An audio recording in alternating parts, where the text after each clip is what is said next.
This program features live coverage of an African safari and may include animal kills and carcasses. Viewer discretion is advised. It is another glorious morning out in the African bush. Listen to these birds. The dawn chorus has arrived and we have arrived, and I'm very excited. We've got lots and lots of plans this morning across our several of our locations, and we have a lovely sunrise, even though it's a bit bright already and the heat is already baking us, but it is beautiful nonetheless. So jump on board, everyone, for your live safari through the African bush.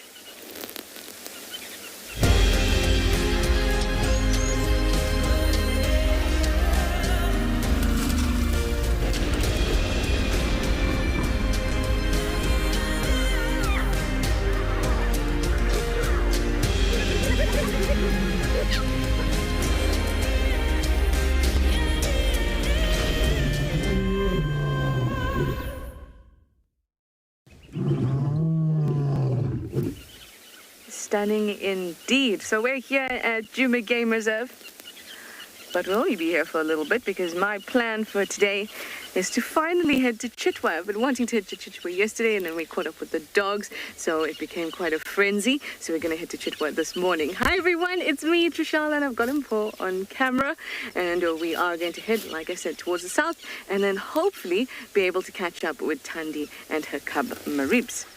So let's get going. Like I said, it's already quite warm. It's about 21 degrees Celsius, 69 degrees Fahrenheit. And might have, that was just when we were at camp, about 20 minutes ago. It feels like it's already warmed up quite significantly.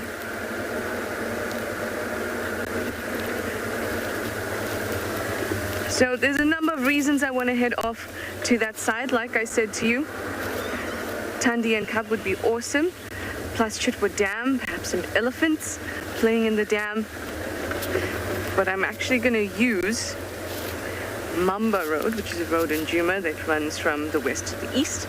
I'm going to use that road to get up to the eastern side, just in case we may, I don't know, I get a feeling about Tlalamba and that area. So that is what I'm hoping for. Now remember, it's your live safari, so won't you use that hashtag Wild Earth? You can even go, come on. You can even go to our website. You can register and you can use our question box. You can also use @FC on the YouTube chat stream. Now here we have a really beautiful old leadwood, but there's some squirrels dashing up and down.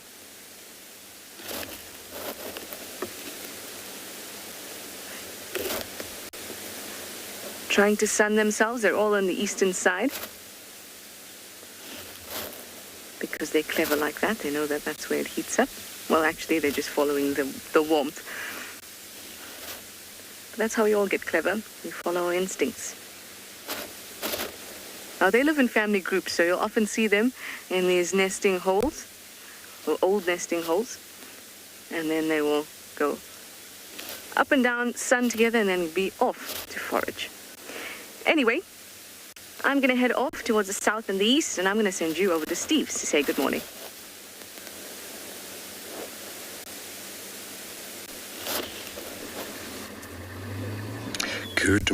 Good morning, everybody. Welcome to the dawn. Welcome to an evoker male by the name of Darkmane. And welcome again to Djuma Private Game Reserve in the Sabi Sands. I hope you are all wonderful. I hope you're all having a wonderful day. My name is Steve, joined by Johan on camera. And, well, Orexon came out this morning to look for Kara, and he found this fellow over here who's a lot bigger than Kara, a lot hairier, and definitely a heavyweight. This is Darkmane, one of the evoker males. I actually met somebody on the weekend who sent me a YouTube link of the Birminghams when they joined this area and when they killed a lot of the cubs. He was asking me if it was myself doing the voiceover, and I said, no, that was before my time. And isn't it interesting to know that the Birminghams were the males that dominated this northern area before these evoker males did? You might hear other vehicles in the sighting. We're not the only ones interested in seeing a big male. So turnarounds of lion prides or should I say dominant males, every 2 to 3, maybe 4 years, depending on the size and strength of the coalition. This is the third year, almost about now. I think they arrived in April of 2018. Someone out there can maybe, there we go, he's had enough. Maybe someone out there can correct me on exactly when it was that they arrived, but it was definitely in my first few months. These fellows started popping in from the north, from the other side in the Timavati from Gala, a place in the Timavati called Avoca, believe it or not. And he seems to spend a lot of time on his own, or should I say following the Talamati pride. So finding him bodes well. Remember last night I had some buffalo tracks and we followed the tracks.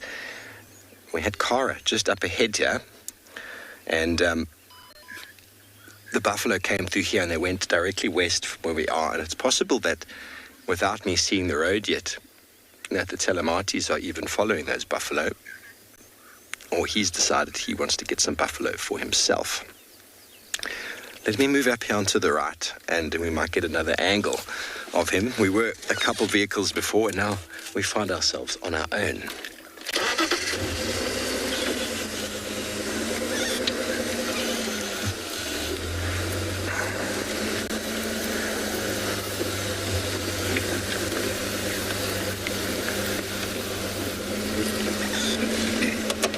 There we go. Doesn't look like he's got a full belly, but he's definitely not starving. Still looking in fine condition. It's kind of feeling like that sort of time. There were, I think over December time, a few 4 or 5 youngish males that were sort of hanging around in the Buffelshoek area. The Manuleti does provide pretty decent males, and wild male lions as well moving in from the Kruger itself.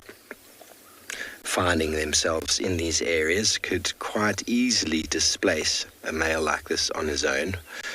He'd be much more powerful in the coalition with his brothers. Well, it seems like it's going to be a wonderful day here today. Let's go see what the weather looks like across all the properties.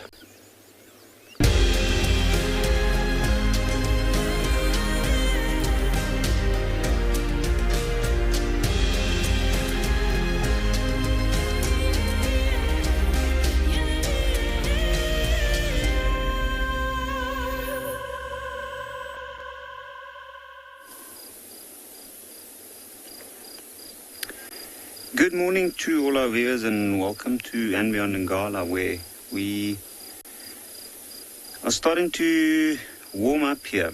The sun's just rising out behind the cloud blanket, and this morning we set out to find some hyena, and we were lucky enough to come across this hyena.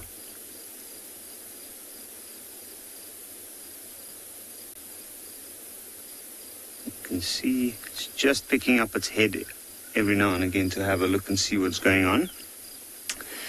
Now, I'm Yapi. Behind the camera, we've got Gert.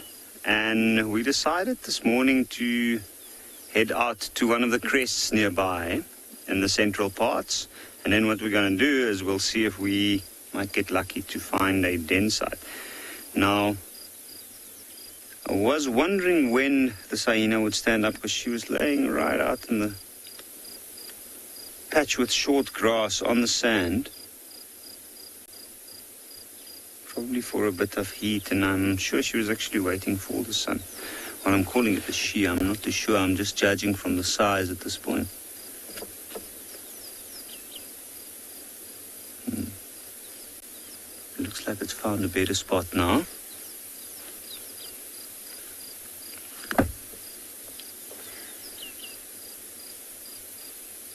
And it's amazing, it just disappears like that the moment it lays down. You only see the ears flick.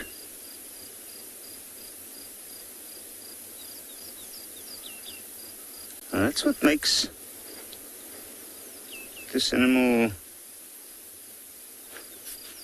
potentially really, really dangerous in this particular area, because there's a lot of general game in this part, and it's quite a large clearing. It used to be an old landing strip, And with all the young animals around, you do find sometimes the hyenas might try and actually attempt a hunt. I'm not sure if there are any others. I've only seen this one here. And judging from the fact that it's on its own, which we usually see in this particular area, we find that the hyenas travel off on their own early morning and early evening, and that way they spread out, they cover large distances. They do come across something, they might contact the rest of the clan.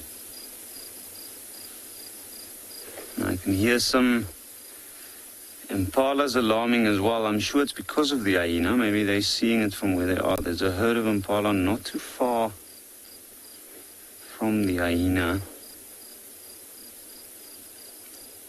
standing in the shade. I think this morning is going to be quite warm in about an hour's time. You can see there's the impalas. All you see is the tails flicking and the ears moving, still standing huddled together.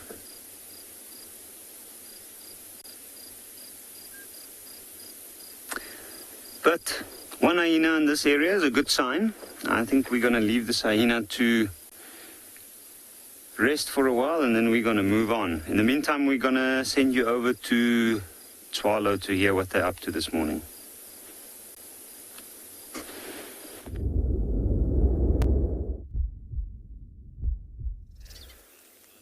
Well, a very good morning to everybody from the western reaches of South Africa. And we have gone over the first dune this morning, and what a beautiful scene we have to share with you. We are sitting in the middle of a dune street looking directly due east.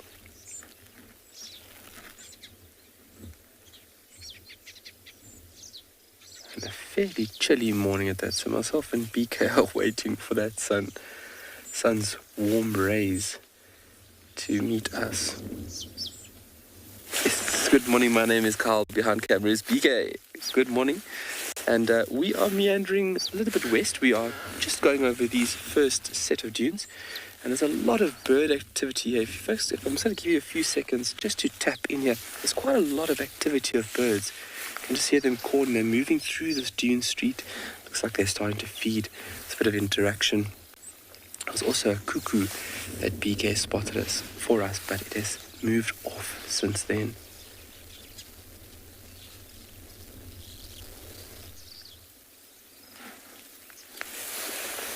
These sections of Tswalo are really beautiful, crossing over these ancient sand dunes, and then you come into the middle part of them, what we refer to as the Dune Street. BK in front of us over here, right on top of this tree, top of the blackthorn, beautiful little robin species.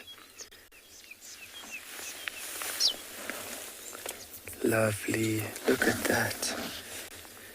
And these areas, these dune streets are always a hive of activity. Yep, and there he goes, Kalahari scrub robin. Beautiful little bird to see early morning. Also one of the first birds along with that white-browed sparrow weaver that we will hear starting the dawn chorus.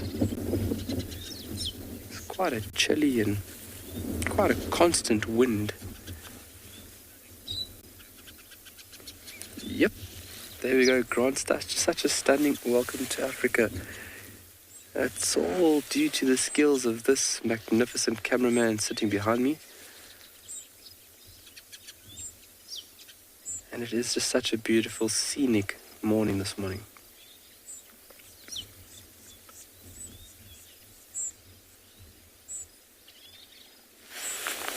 There's some more here. So the very top of that dune crest, you'll see BK, sorry man, can you punch in the side here? This blackthorn here to our 1 o'clock, just on top, do you see the birds moving there? There we go, there's one or two small birds. Oh, there it flies. There's still one there. Got it. Just to the right.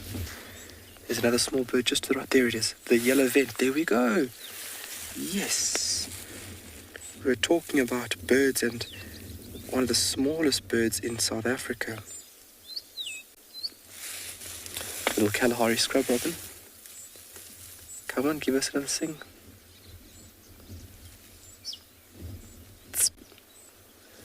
You can also see by behavior, look how it erects its tail and then wags its tail. Very, very distinctive behavior displayed by this bird. So even if you find the bird in very poor light, you can still recognize the bird via its behavioral traits.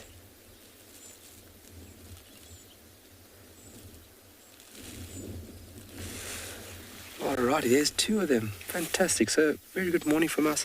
Let's send you over to somebody else for a good morning.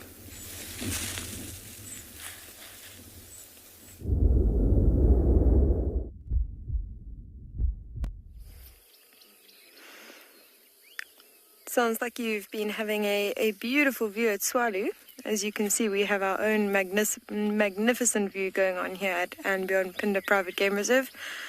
Quite a Lion King moment, as some might say. You can see we've got a lioness that's right on the top of a rocky outcrop, and 3 of her sub-adult cubs. Oh, look, there she's climbing. It's so beautiful to see there. It's actually amazing how agile these animals are. So my name is Kim, and behind the camera we have Craig, and we are going to be with you this morning. It's really a beautiful morning here at Beyond Pinder Private Game Reserve. It's we've got, the sun's out. We've got a beautiful misty haze over the horizon, and I really don't think you can start the morning better than finding a pride of lions climbing up one of our more prominent rocky outcrops.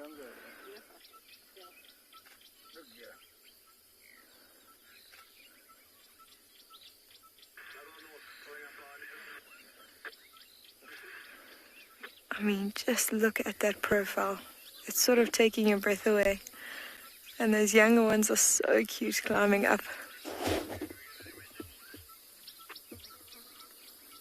You can see that one on the far right is actually smelling a bush.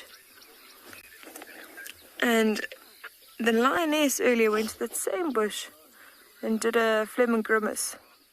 When they pull their teeth back and they pull the scent onto the Jacobson's organ, an organ at the back of their palate that enables them to extract information from the scent of urine.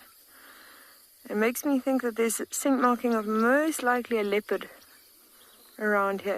This is very much leopard territory. In fact, a rocky outcrop like this is a perfect area for leopards to den. And we've got one female leopard that we suspect is denning at the moment. We're not quite sure where her denning site is, so I'm really hoping it's not here, because this is a favorite of the leopards to use as a den site. And of course, lions, if they come across a leopard den site, will kill the cubs, because they know when those cubs grow older, it's going to be a future threat to their cubs. Oh, cute. Look at those sub-adults. They're both playing around. So for our regular viewers, this is indeed mountain pride. I'm sure you've figured that out. Oh, look at that.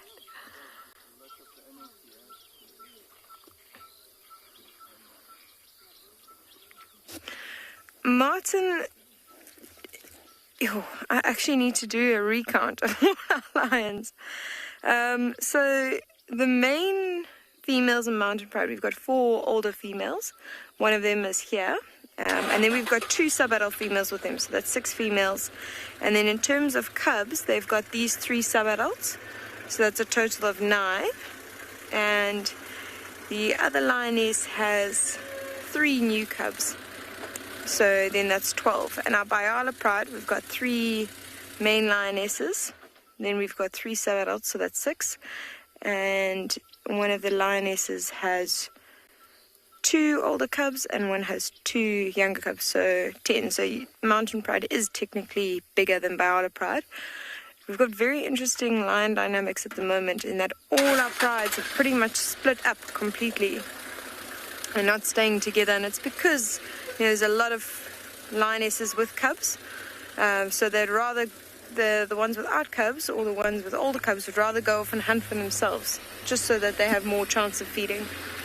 I'm going to stay and see what happens with these lions. I think we might lose the view just now, but in the meantime, we're going to send you over to another ranger and see what they've managed to find.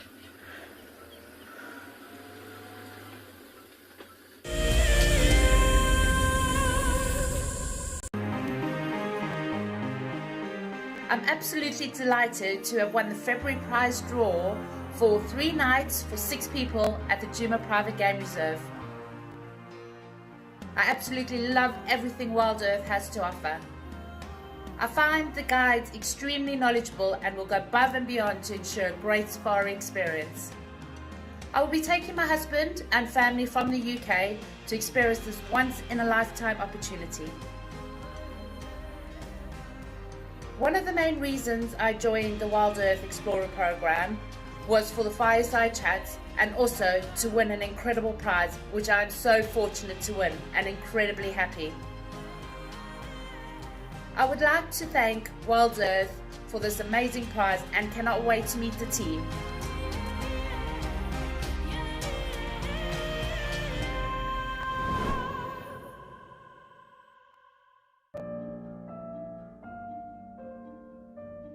With a slew of potential dangers lurking, it's essential to be aware of your surroundings whilst walking in the wilderness. 20 yards away from one of the most endangered species. This is a big bull. What a moment, what a close encounter with an Ellie bull. He's just over here now. He's moved completely away. Being on a bushwalk and seeing a leopard, I mean, it's ridiculous to be this close to a leopard on foot and for him not to run is absolutely insane. How crazy was that?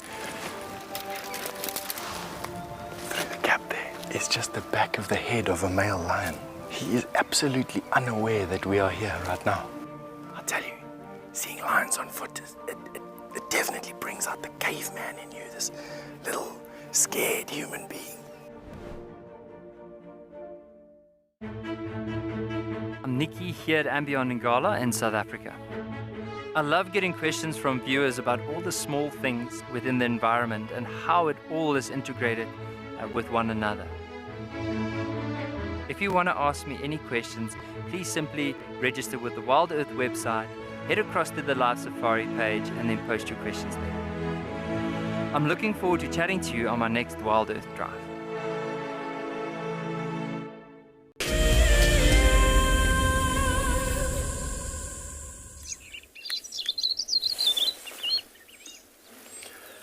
Well, welcome back on the left-hand side here at BK, on the left-hand side of this blackthorn here. Just to the far left reaches of it. A little bird that we saw very briefly, a little bit up, to the left, there we go, punch in. And then to the left, to the left, there we go, yes! Look how tiny that little bird is, folks.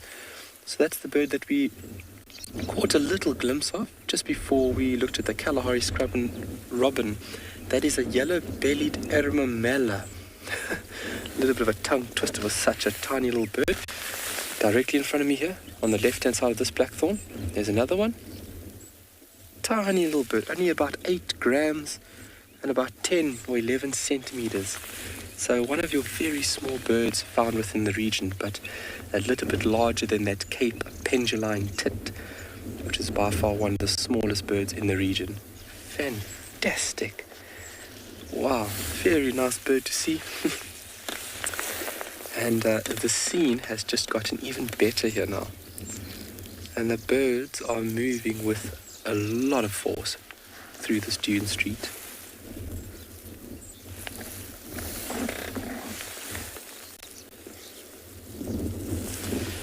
Obviously relying on bird calls, a very efficient way of locking down the position of a bird. Ooh, look what BK has found us.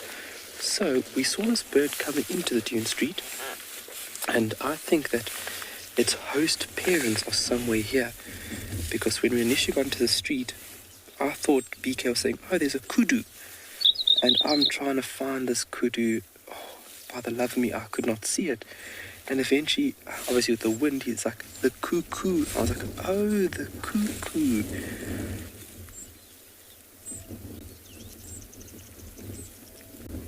So there was a very distinctive pattern on that bird, and if you saw it there briefly, you would have seen a whitish chest. Let's see if we can see it there again. Maybe we can get another glimpse. They are very sneaky birds. So that could have been a Jacobin cuckoo. I didn't take a good look there with my bins. We have Jacobin and we have Levalens, which look very similar. The Levalens will have a streaky breast and belly, where the Jacobin will have a plain, uniform, whitish belly. Oh, is it gone? So they would have found a host, its mother, would have found a host, deposited the egg in the nest, and then from there it would have departed with that little package. And then the host species would have reared that little bird. And it's quite remarkable seeing this large cuckoo species being fed by sometimes a relatively small bird.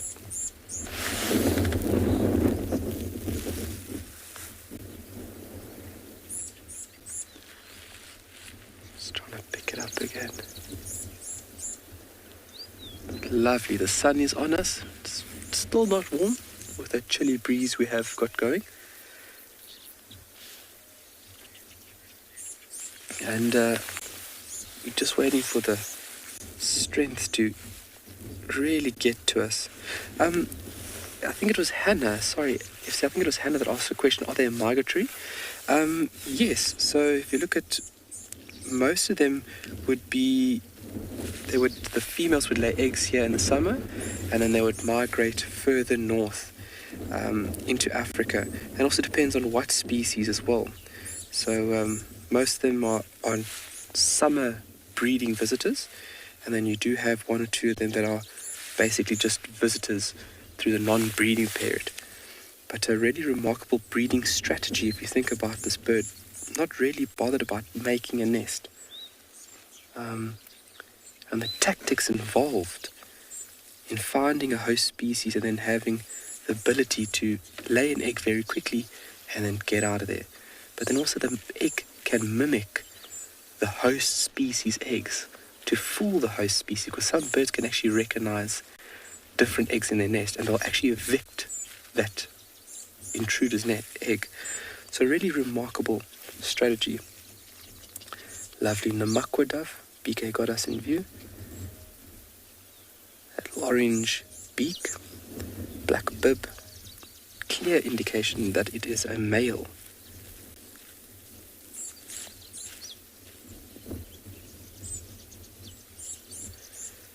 So most of those cuckoos will be inter-Africa migrants, so going further north into Africa and then coming down here in our summer, for when obviously the conditions are more favorable.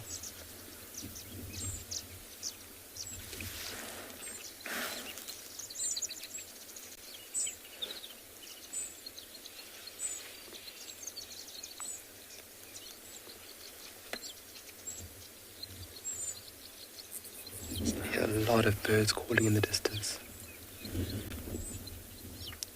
Very overlooked bird, the Namakwa dove, but has to be one of the most elegant looking species within the dove grouping, let's say that.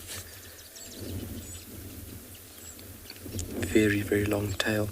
And you'll see in flight that they have beautiful copper tips to the wings, giving it a very striking appearance with that long tail while in flight. Fantastic, nice one, BK. Wow.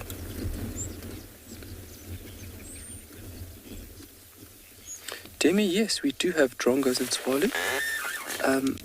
We have the forked-tailed drongo, and a very, very prominent bird through a certain time of the year, and really nice to follow and watch because they are very clever birds, and they've got an array of different calls. Their flight and their feeding behavior is also very intriguing. So a really nice bird to see, fork-tailed drongo.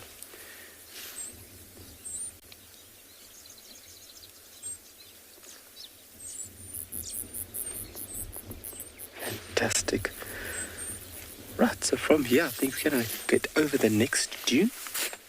We're going to see what is on that side. Because these dune streets are very active in early morning. Let's start up here and see what we can see from the top over here. It's also great to use it as a vantage point when you are looking for animals. Make sure we don't hurt any vegetation. We don't need to. Go. You can see right in front of us, you can see how the topography starts to increase.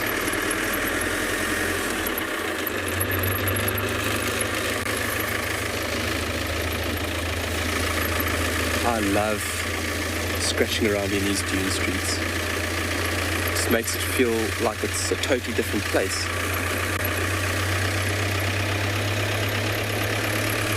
Alright, so we are bumbling along. Let's send you over to somebody else who is also bumbling along.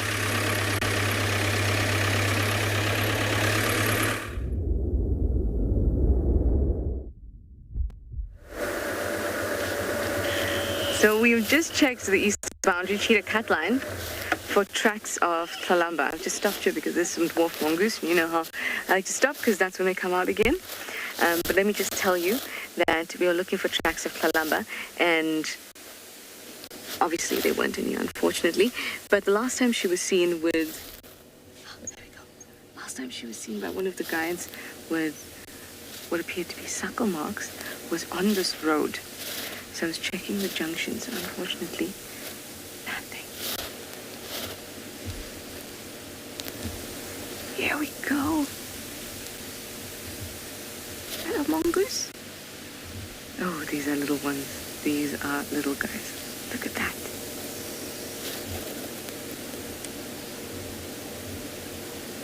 Oh, that is so cool.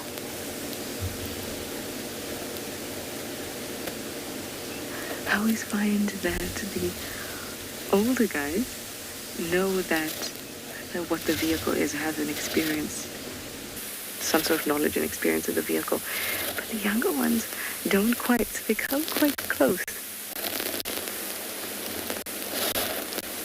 Because it's heated up quite quickly. Today, they're out and about very early.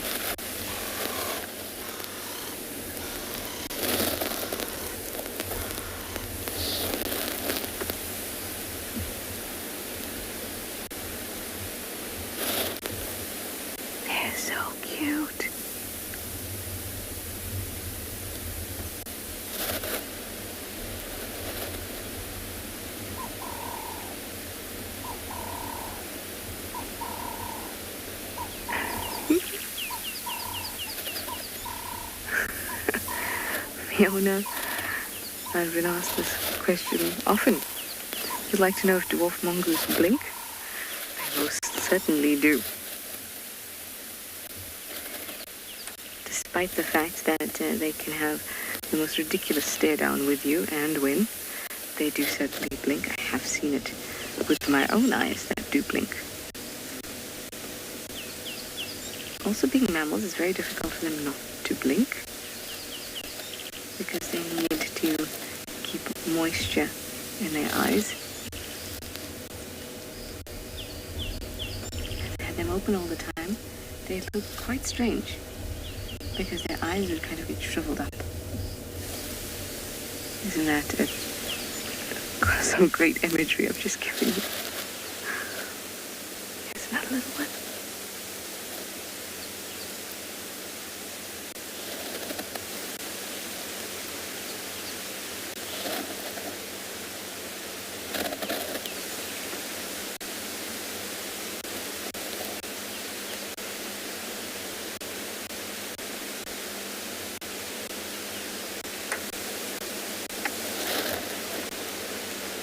I just love watching them. They're always doing something.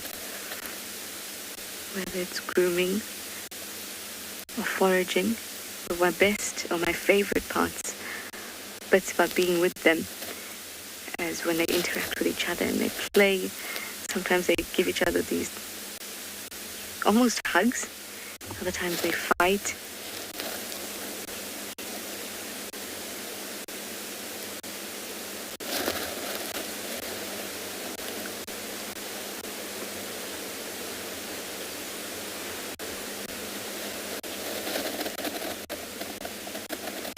Botus, you'd like to know what are they searching for in the sand? Well, they're carnivores, so they're most likely searching for insects, and in the sand, they're likely to find ants and termites, which they'll happily take. This one was just calling in a very high-pitched whistle kind of way.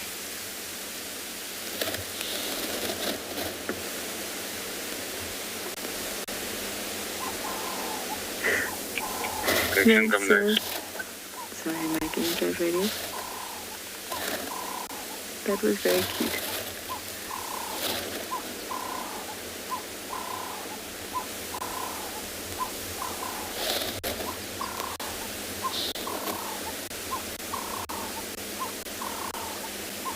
I love in the morning when you get to see them. And I always manage to catch them when they're moving from one side of the road to the other, because there's one right here, because they're obviously going off foraging from wherever they've slept for the night. There's a little one right next to me. I don't think you'll be able to see it. I'm just going to shift in case you can. Somewhere there. So when they're going out foraging, you'll find that they're like one at a time scurry across the road. Just a hint there. Darcy Ann, they certainly are adorable.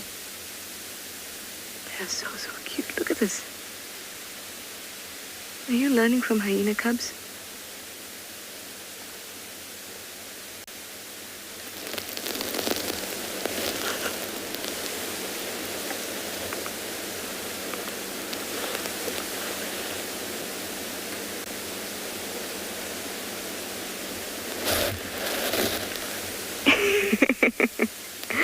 I think.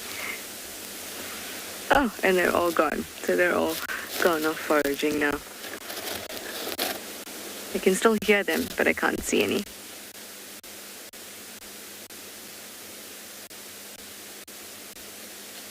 All right, let's keep on going.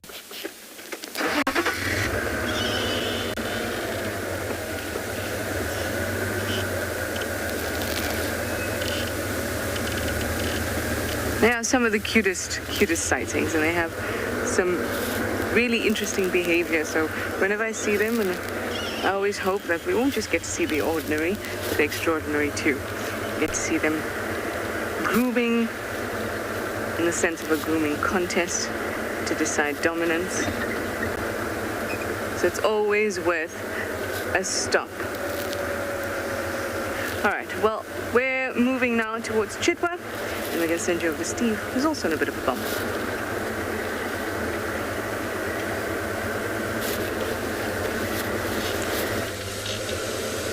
Welcome back to Dune, everybody. We've left our male lion, and we followed the buffalo tracks for a little bit, and we found some fresher buffalo tracks and a lioness track. Now, we're just trying to figure out where she's probably gone. But here, very clear evidence of buffalo that came onto this road here. We're running up and down. There's some very fresh dung.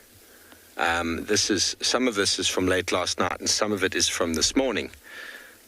Some of it looks like it's been rained on. So the buffalo were hunted, were chased. So with one lioness in the area there, and dark mane lying down very flat, we're probably thinking they didn't catch anything. But I'm just going to do a loop around here and see if the rest of the prides come out. If they haven't, then they're in there somewhere, probably not far from where he was sleeping. Shall we go find some lions? Yes? No? I think we shall. Well, you're on board with me this morning. That is what we're going to try and do. If they've crossed this way, that's into Simbambili, so we can go. If they have not crossed, then we'll see if we can find them on this side.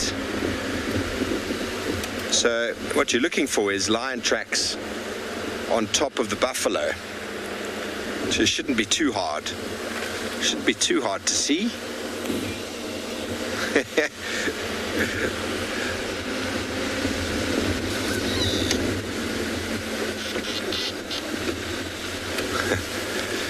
Justin, I've definitely had buffaloes running, but it is quite something to witness.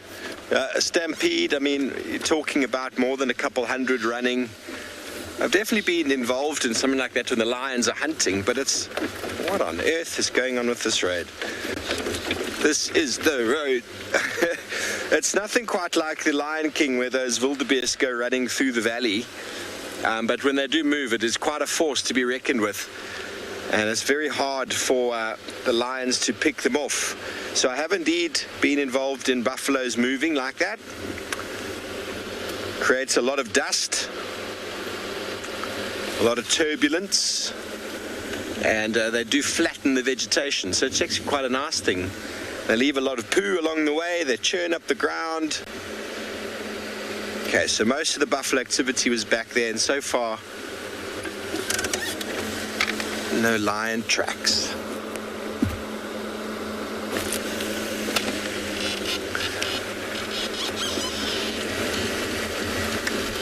I should just move along very slowly. I reckon he's not far away from the ladies. If they'd caught something, we all know where he'd be, don't we? We all know. So it was a very large herd, according to the tracks.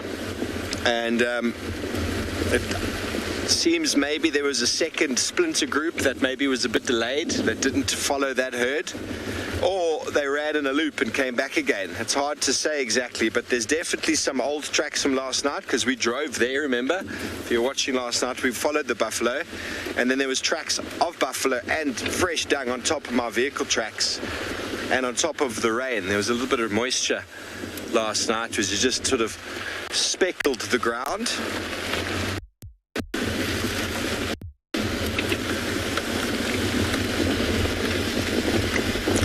I'm going to guess it's the Talamati Pride,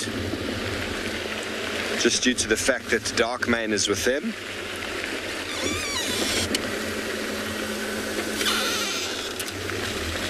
Abu Dhabi, stay safe on safari. You just stay in the vehicle and listen to your guide.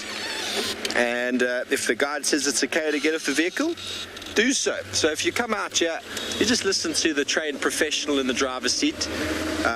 You should always be going to a lodge that's got trained professionals in the driver's seat.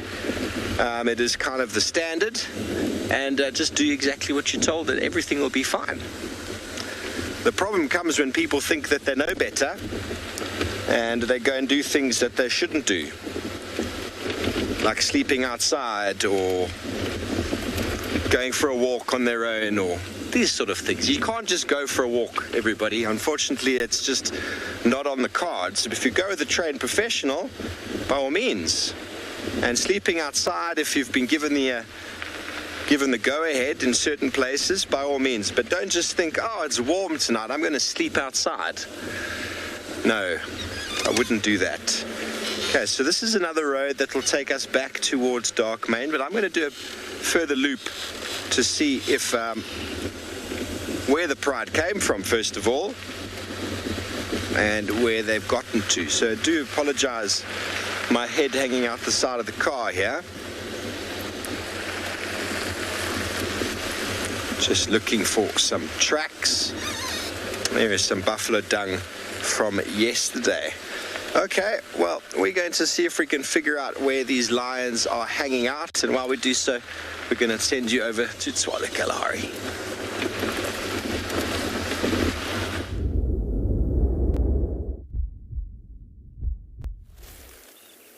Well, we have got a very interesting scene playing out in front of us. Myself and BK have stopped on top of this dune crest, and it's very important that you don't just rush into things.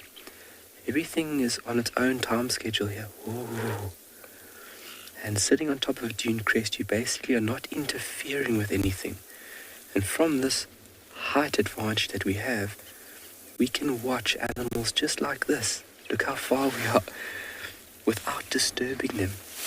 And here we got two male blue wildebeest. It looks like there's a little bit of confrontation from these two males.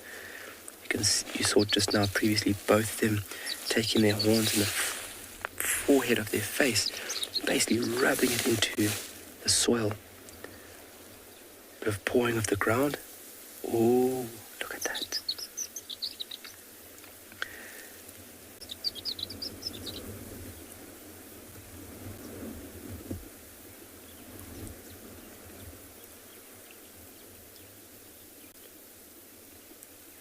So if you take a look at antelope, they have what they refer to as sebaceous glands throughout the body.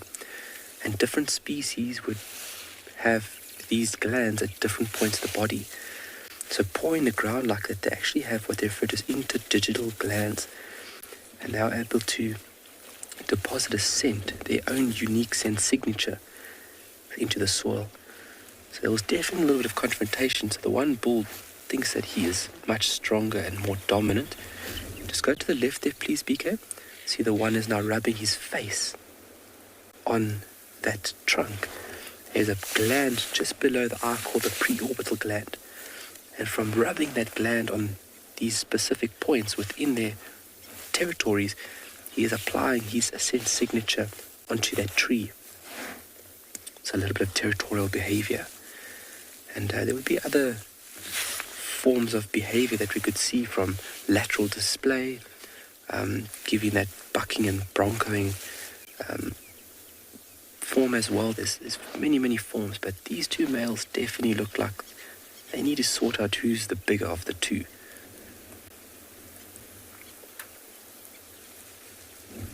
There might just be two bulls just associating each other, just associating themselves with each other. And it's also very nice because then you have a partner to practice before the mating season. Very complex behavior displayed by these animals, commonly overlooked, unfortunately, because of their sheer abundance, but they exhibit some of the most complex social arrangements that we can find within the continent of Africa.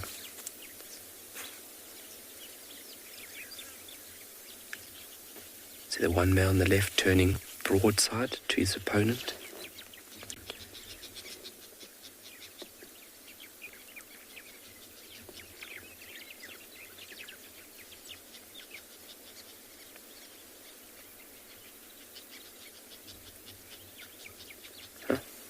Okay. You can see all the soil on his forehead there.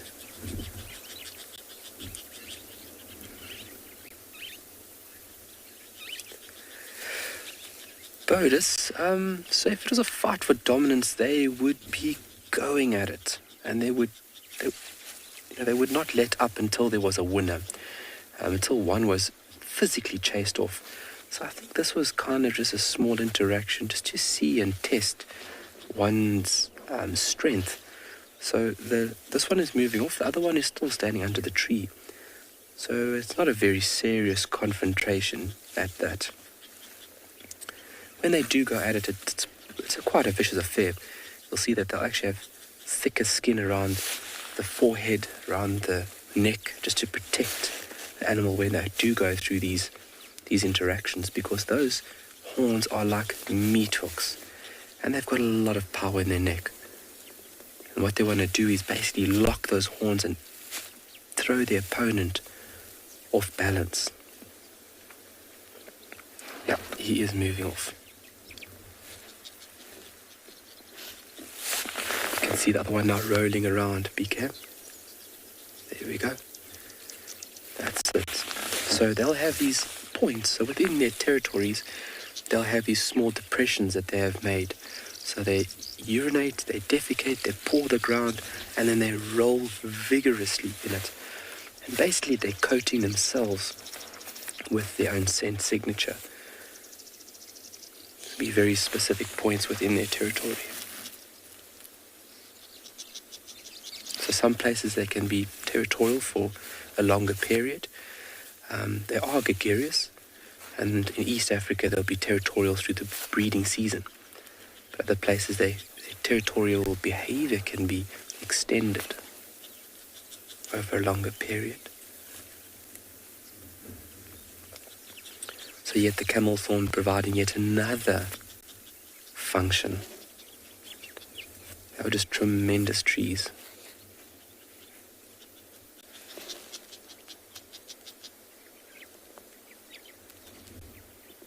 Very sturdy, strong-looking animal. Yeah. Smelling the ground.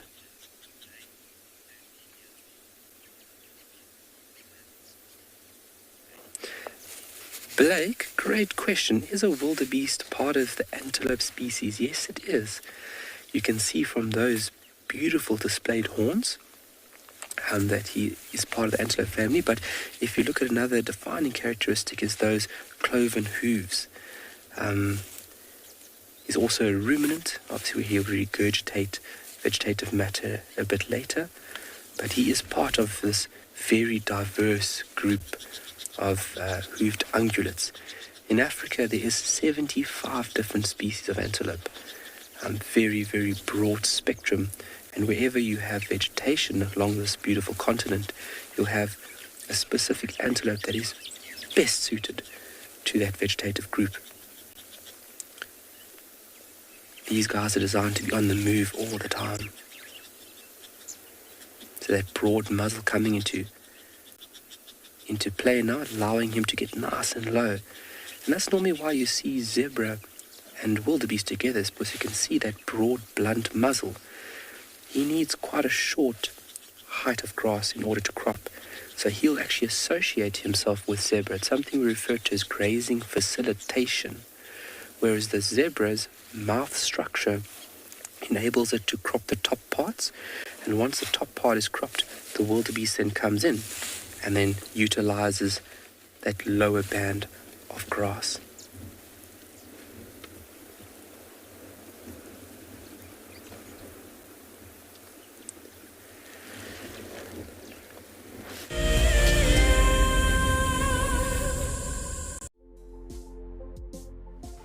On the 27th of April, Wild Earth will be turning 14 years old, and we wouldn't be here if it wasn't for all of you.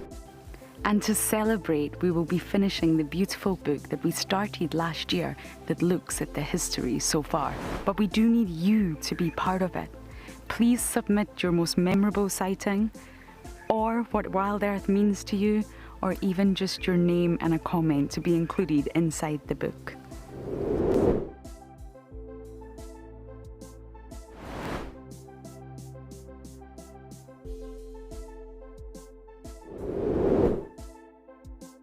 Head over to the website to add your name and reserve your copy. We are offering a 20% discount on all books bought before the end of March. And a big thank you to all of you who have contributed to the book so far. Wild Earth explorer Jenny recently joined Tristan as he broadcast live from Dune. Awesome to kind of have a guest on board. I'm looking forward to this. This is Jenny. Hi everyone.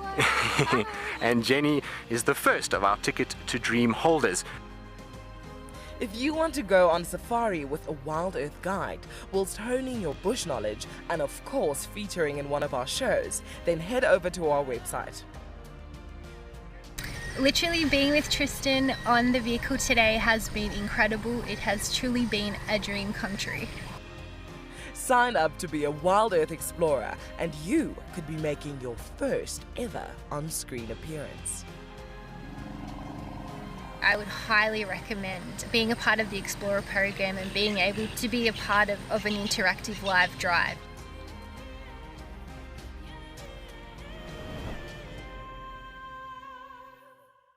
My name is Ross and I'm a field guide at and Beyond Pinde Private Game Reserve. I love getting questions from guests on Wild Earth because I love sharing and learning information about nature with new people, and it also makes me feel like you're all joining me in real life. If you want to ask a question on Wild Earth, then you need to register on our website. Once registered, go to our live safari page and submit your question below our live feed.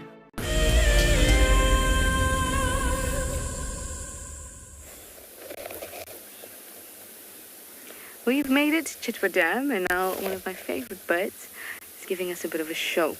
It's a pied kingfisher.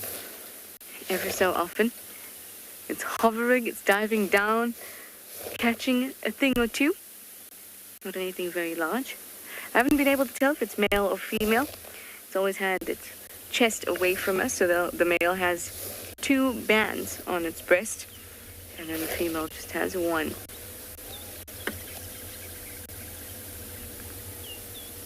Look at it readying itself. using those specially adapted eyes to be able to look and judge the distance that it needs to go to actually strike prey. Because in water, the light refracts differently. So where you want to, pick something off the bottom of a pool, it's a little difficult because where you put your hand or where you think the object is, it's not exactly where it is. The pied kingfisher has specially adapted eyes so that it is able to locate or calculate the location of its prey accurately. So unlike us, when your pool toy reaches the bottom of the pool and you go down and then you have to move your hand around, pied kingfisher doesn't have time to do that. That brain is making lots of calculations to make sure it strikes its prey directly.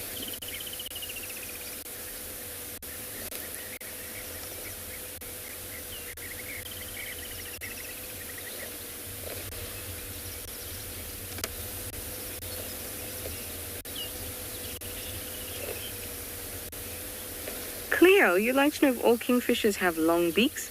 Certainly all kingfishers we get here have long beaks. A long beak means that you can grab hold of things that wriggle without them irritating your face or, well, basically touching you. So it's kind of like, if you imagine pincers, tweezers, as I was actually meant to say, but the word pincers came out of my mouth. Tweezers, leopard. This is what I love about being at Chitwa.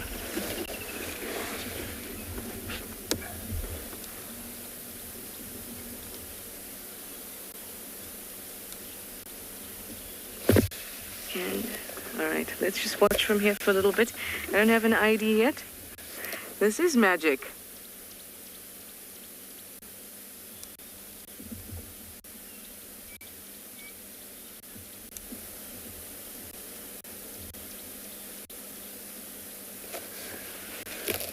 My binos can't get in on that face. All right, well, I know that James Richard will already know who this is.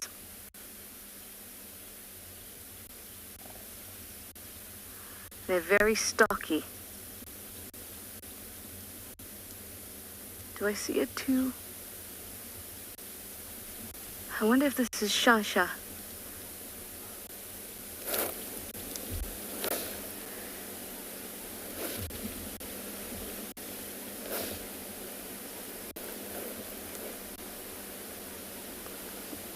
It's a male.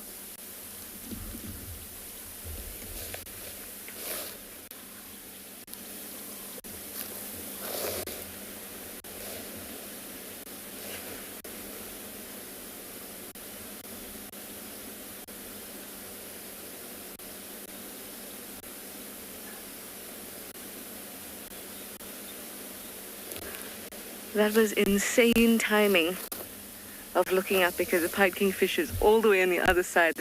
Just looked up in time.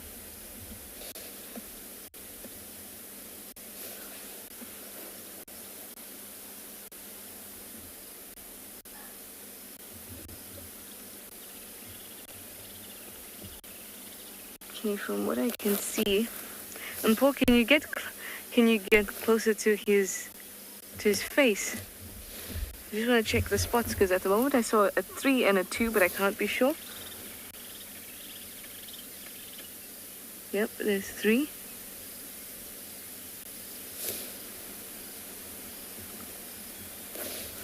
What are you stalking?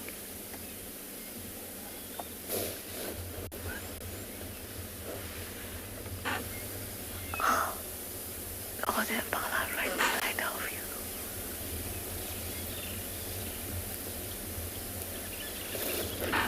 So obviously we're not going to move. The Impala right behind our vehicle. We are in a great position.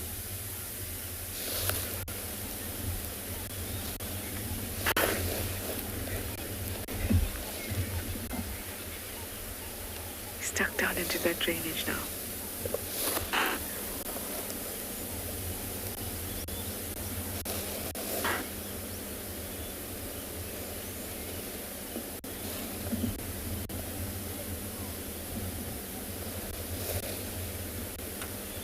only two males that I know that are in this area would be Shasha, which is Sabria's son, or Maribs, which is Tanya's son. And I know I haven't seen Maribs in a while, but that's big for Maribs. Okay, one impala's made a run for it. They've all made a run for it.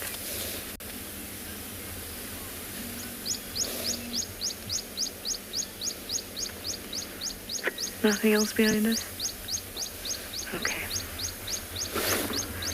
All the impalas have fled. I'll just show them to you because they're quite vulnerable. Quite young. Just hang on. Wow! That's another one I didn't think about. Kuchava's son. Gosh, I haven't seen that cub in forever. James Richard, thank you so much. I didn't even think about Kuchava's son. Alright, off they go there.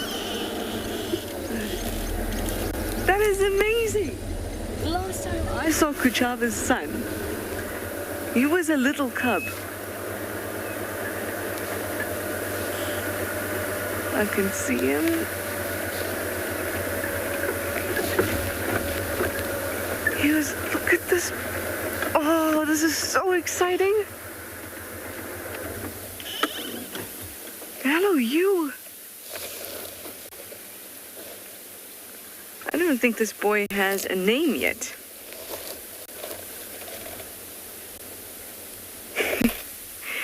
I recently drew a picture of him from when he was about 8 months old. He is a very, very stocky boy. That is awesome. That is so, so awesome. I'm so glad to see him. I'm sure you all are too. I almost forgot that Kuchava's son would also be in the area. I'm not sure when the last time I think you might have seen him with Tristan.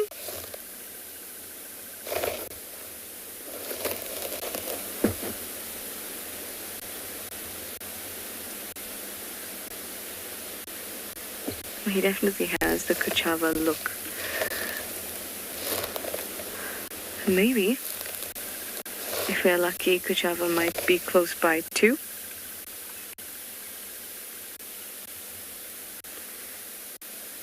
But actually, haven't heard of them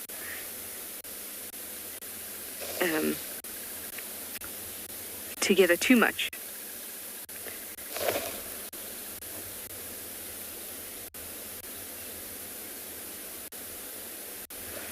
I think that he was born the beginning of 2018. So he'll be about 3 years now, 3 years old now. Donald, you'd like to know if leopards ever hunt in dams? You know, I would have said no before I had seen leopards out here. And I certainly have. I've seen the Tingana at this dam. There's somebody else that I saw. I think it was Talamba, who would grab things from the dam. So it certainly does happen. They will not go full body into the dam, but they will grab stuff at the shore, and you'll get them, paws deep into the water.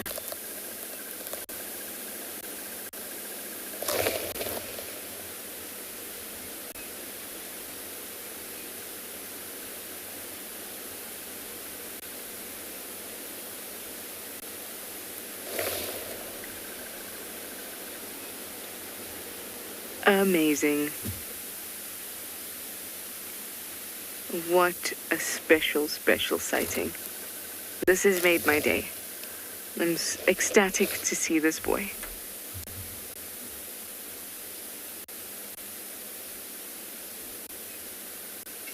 I'm quite surprised that he doesn't have a name yet. Perhaps I just didn't get that memo.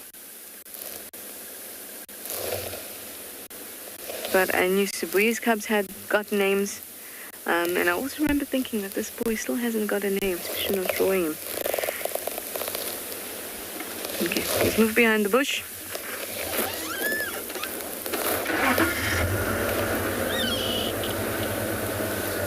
That's exciting. I'm happy. I'm a happy little Vegemite. Okay.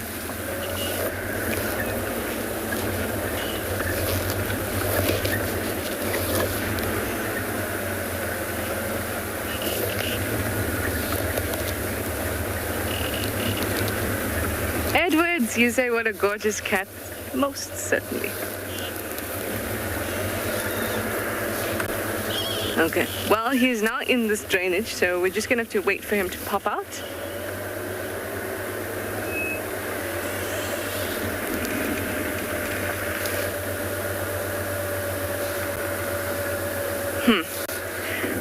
There's a crocodile right there.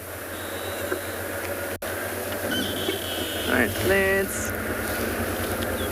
it's a difficult area to navigate, so I'm just gonna pop on top here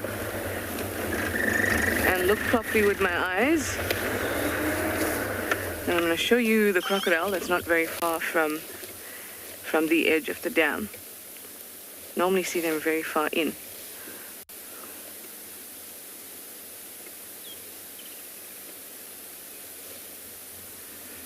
I need to figure out... Hello, croc.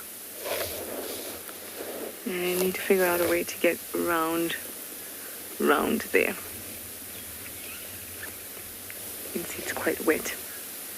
Okay, I try one more thing.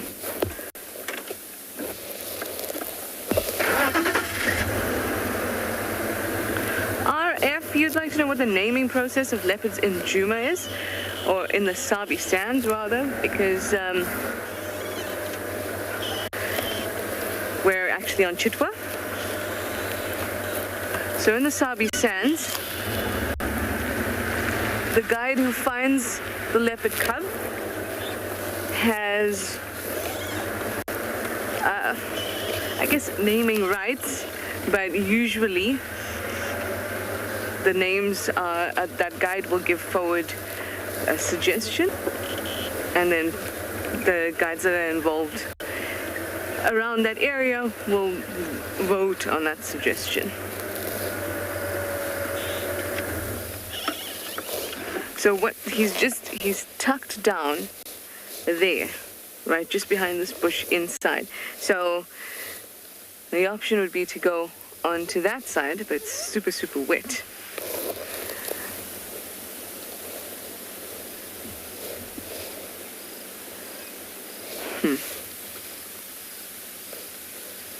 Patience pants, patience pants, patience pants. Grass is just so long that if he sneaks out, we're gonna miss it. Okay, now, let's go.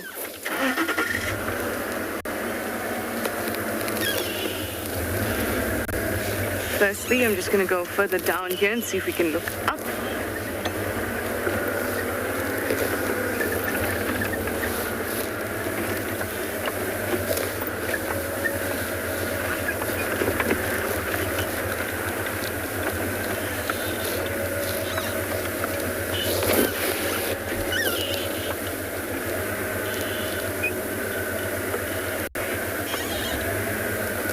It's a bit of a steep bank to climb.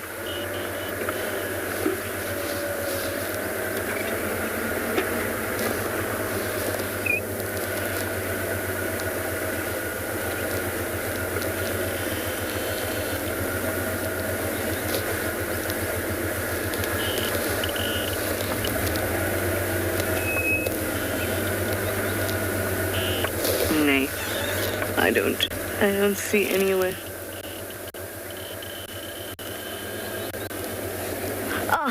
There we go. You can just see his tail. Okay, let's see. We can just do this. Yay! Not drop us over the edge of this. Right there. So well hidden. Now this is the exact spot that Tandy and Maribs were at one stage.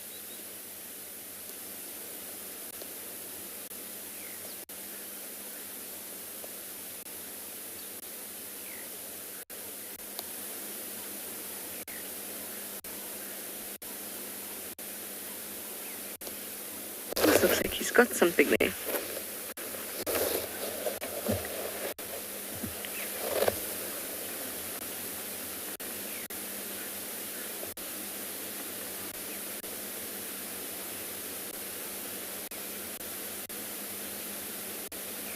I mean, he can't go anywhere from there. There's no cave or anything. So he's going to have to come out.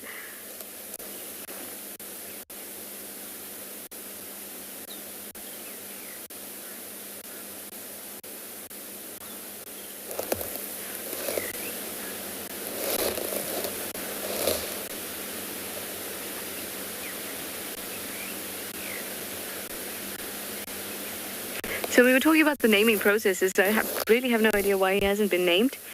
And like I said, it's usually the responsibility of the guide and the lodge or the area in which he's been found to have named him.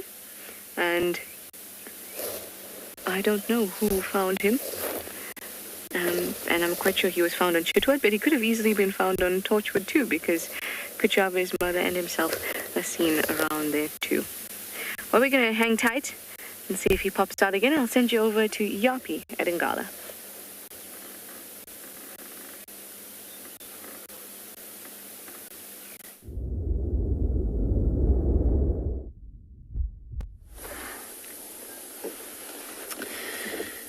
And we have managed to find the lions again. They seem to be in the same spot. And there's quite a lot happening here at the moment. And it looks like the mother is being a little bit irritated by the young ones, which have clearly the most energy out of all of the members here.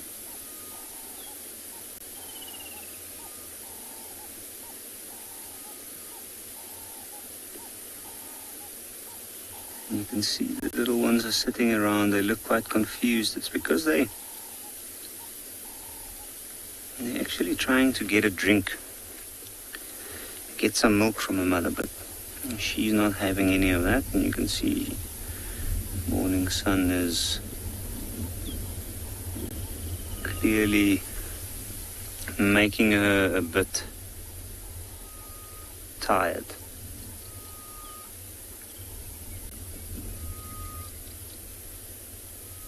Let's have a look. This little one's probably going to try to get in there.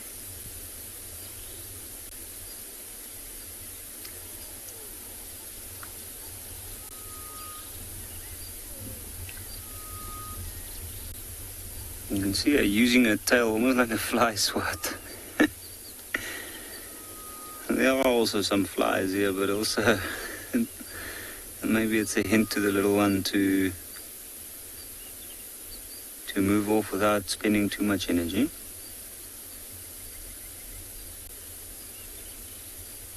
Now one would ask yourself, why wouldn't she be letting them drink? I think at this stage these little ones are already at such an age where they are starting to get, or the weaning process has already started. This lioness will start, or she started quite early actually, and therefore limits the amount of times that the little ones can drink. It's also to save herself some energy.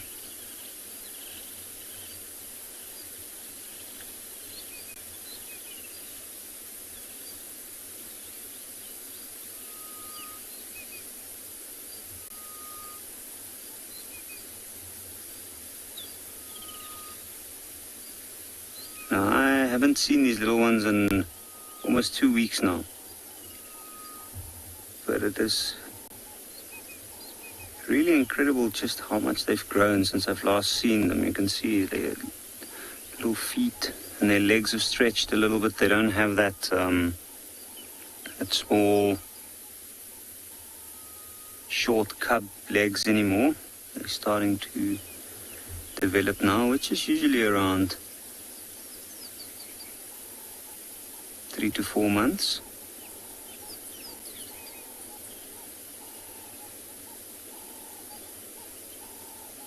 I think the lioness's efforts have paid off. You can see now and they've gone down for a little lay down and a quick nap.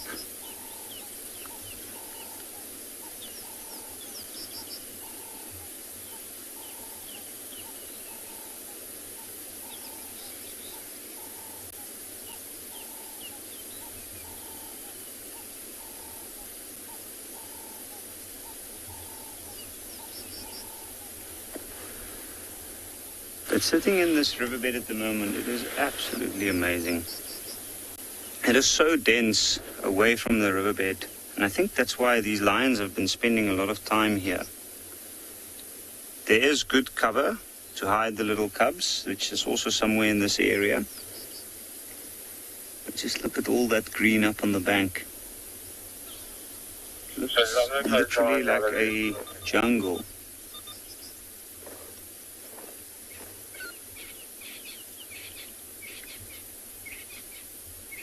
And it's been really, really tricky actually to find animals on Gala at the moment due to the fact that there's not many roads and a lot of the areas are quite inaccessible this time of the year. But that's not necessarily a bad thing. In fact, that's a very good thing. Some wild, large wilderness blocks, which gives this area its magic.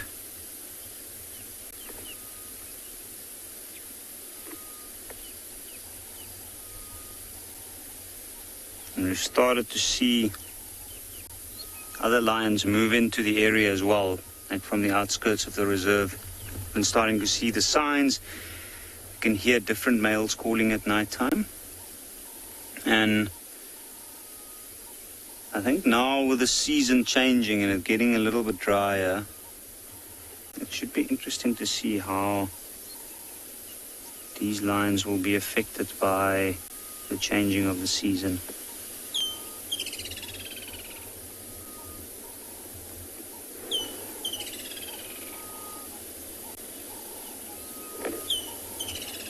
I can hear a woodland kingfisher calling, quite a late call still. Someone was asking me the other day if they're still around, and I'm sure they were still around. I haven't been hearing them that often out in the rest of the reserve away from the Timbavati, but down here we still hear them calling regularly.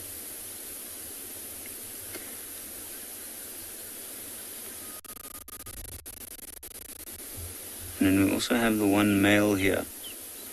Now, he seems quite content. He doesn't seem like he's very full, and I don't think he's had anything more to eat since yesterday. The two males had a small impala carcass yesterday, and which was actually not far from this area. And we picked up on some tracks around this area early on. The tracks were going all over the place. So it means that they were spending a lot of time here during the night. But they haven't moved very large distances. And the reason for that at this point is mainly because of the little cubs that's in the area.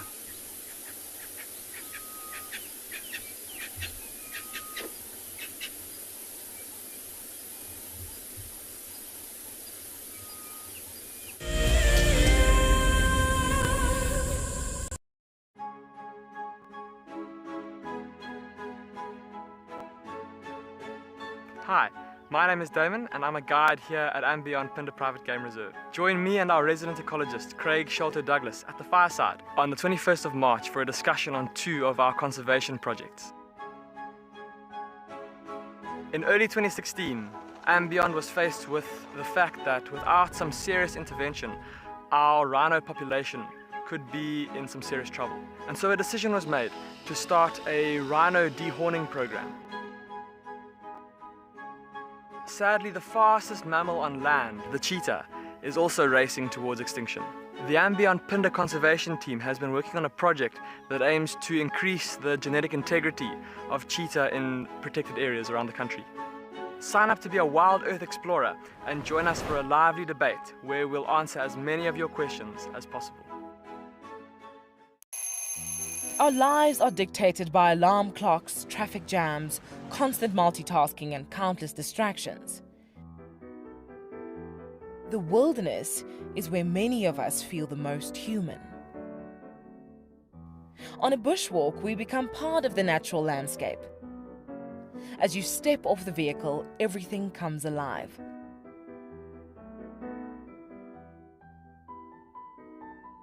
As with any risky experience, walking amongst these animals inspires awe and appreciation. Now, it's your turn to go on a bushwalk. Join us from Pridelands as we slow down our thoughts, put aside our distractions, and reconnect with a place that first taught us how to be human.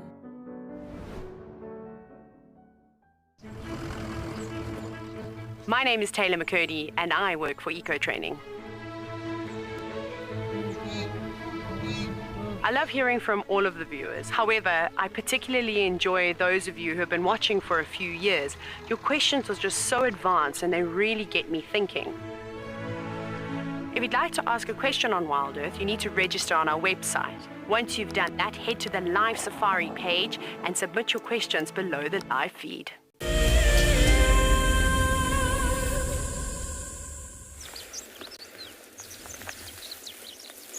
Alrighty, just taking the time to look at all the small things. Sure, a lot of fawn-coloured larks busy calling out just on the side of the vehicle. Beautiful little plant that really enjoys the dunes, and it's very easy to recognise by that beautiful light pink trumpet-like flower. It somewhat resembles the other plant that we looked at a couple of weeks ago, the devil's claw. This is devil's thorn, and that beautiful trumpet-like flower is very easy to recognize this beautiful plant species. So this is a perennial, and that stem would be growing from a woody root stock, very extensive underground storage compartment to withstand unfavorable periods of the year. And then when you have rains or favorable periods, flowering as it is now. So we can recognize it by those beautiful trumpet-like flowers, but then also, if you look just on the left there, you can see how deeply lobed those leaves are. So it's a really remarkable plant because you can actually use it as somewhat of a soap. So mixed in with a little bit of water, it produces this slimy mass called mucilage, or foam that is actually used as a lubricant as well. But you can use it as a soap. There's the medical properties, used as an aphrodisiac, and then as well as through labor-intensive childbirth, it can actually be used to help out the mother.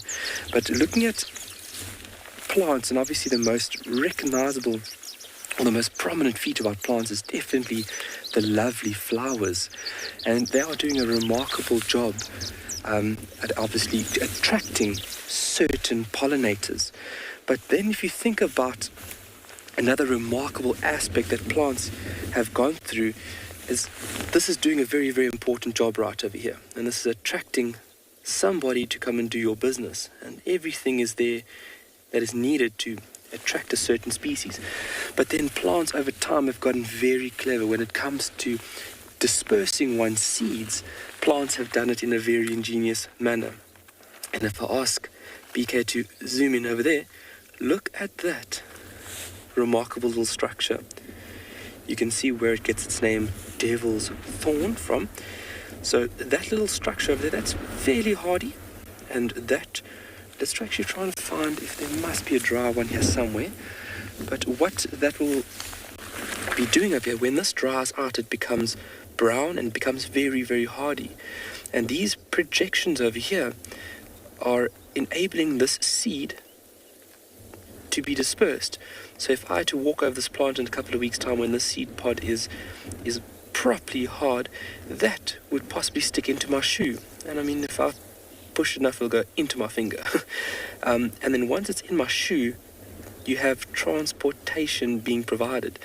And seed dispersal, if you look at plants, we always look at plants and the pretty things, the pretty aspects of our plants, but seed dispersal, Mother Nature has become very clever at making these ingenious ways of dispersing one seed, because it's very important getting the job done over here, but making sure that your offspring or your genetic value is spread out of the landscape is also a very important part as well. So you can see it's also part of the creeper family. You can see this creeping along over here, and look how efficient that is. The leaves also have this beautiful, almost like hairy or shiny tinge to them. You can see it over there. It's actually a nice shine to it. But really beautiful plant, and very easy to recognize with these beautiful trumpet-like flowers. So we thought we'd just stop and share that with you folks. Sorry? Okay, but we're going to send you over to Trushala, and we're going to continue going up north, and we'll see you back this side.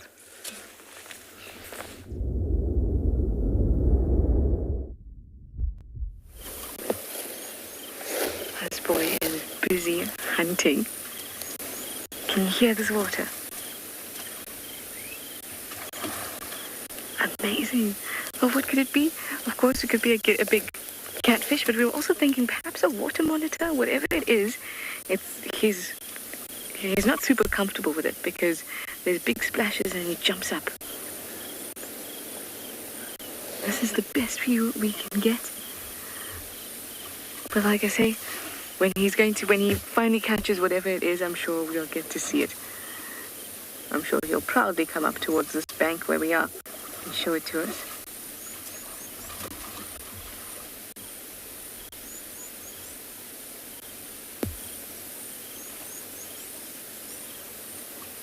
So this is the overflow from the dam, like I said, so it could be filled with all sorts of things.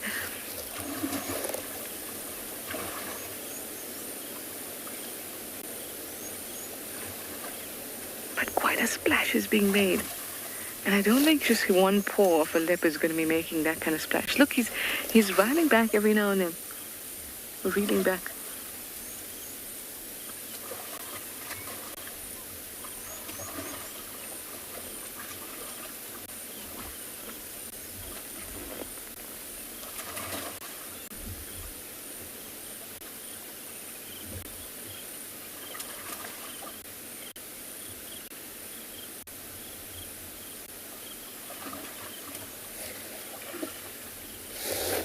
What could it be? What could it be?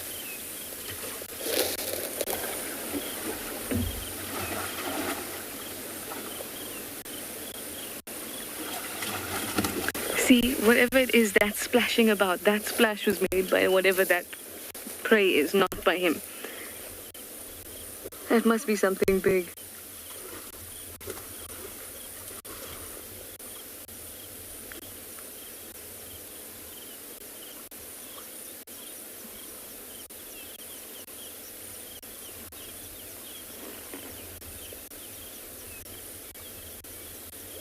Hi.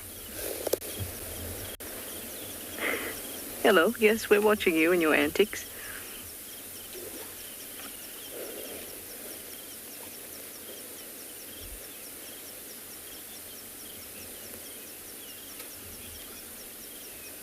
Susanna, you'd like to know if this leopard is habituated? Yes. But like I said, the last time that I saw him, he was about a year. I think maybe even a little older. And he at that point was not totally comfortable with the vehicles, but since then from what I've heard at least, that he is much more comfortable, and today he's certainly shown that he is much more comfortable with the vehicles. The first time I saw him, he was about just under a year.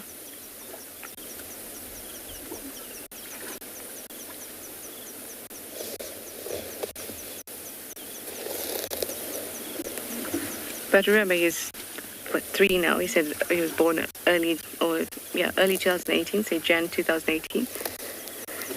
So 3, he's basically independent now.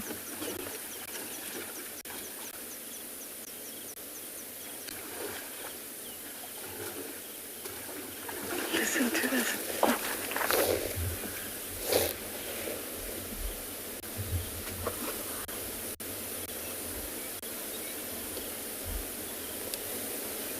Oh no, out of sight. Come on. This is so exciting.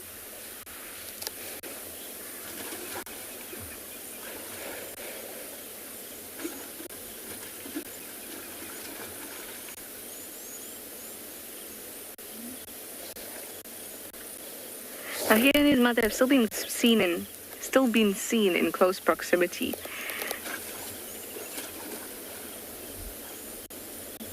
But he's certainly mature and independent. And he's comfortable with vehicles, so I hope that this will mean more sightings with him.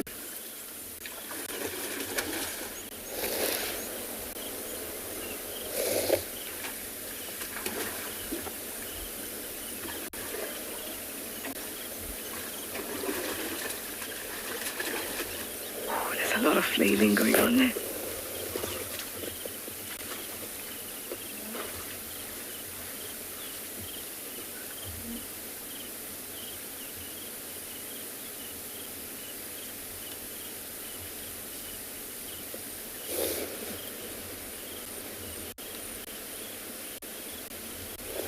And now, are we done?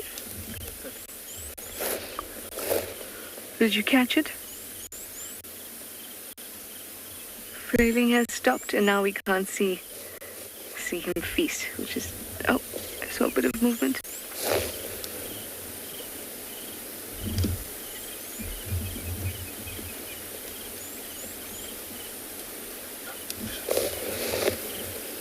There we go. All right, he's moving up.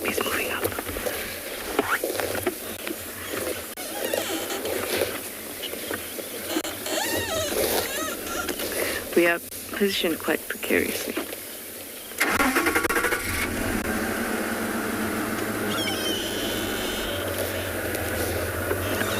It's a bit dicey there. There's a drop of note, so we're going to take this side.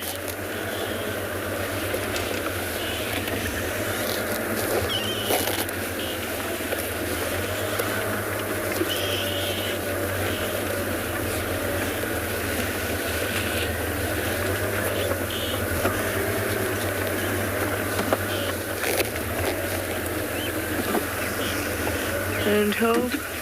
And Paul, can you see over? Yes, that's the dry bit. Okay.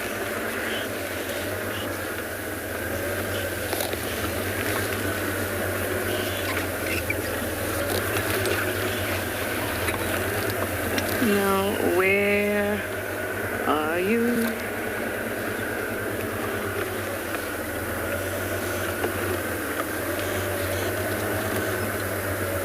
There he is.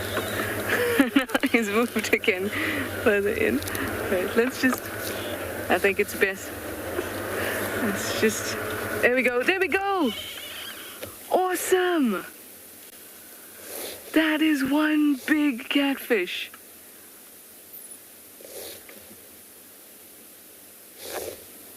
Wow. That is a huge catfish. At least now there's some dry spot. We can move quickly.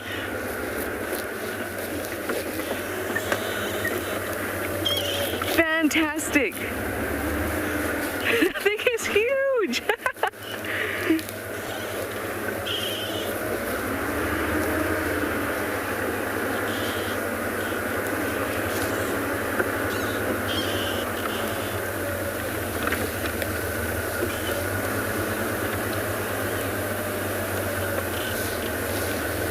Where did you go with your prize?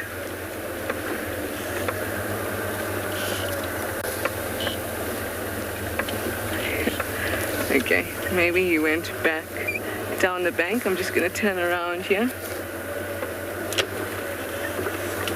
Oh, here he is.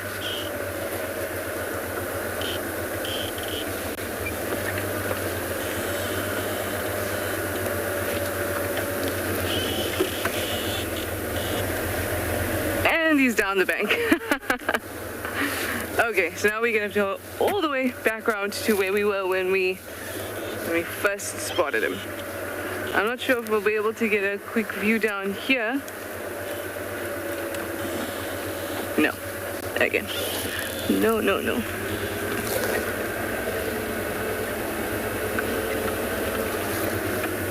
That thing was like this. Okay, no. Maybe not like this. Like this.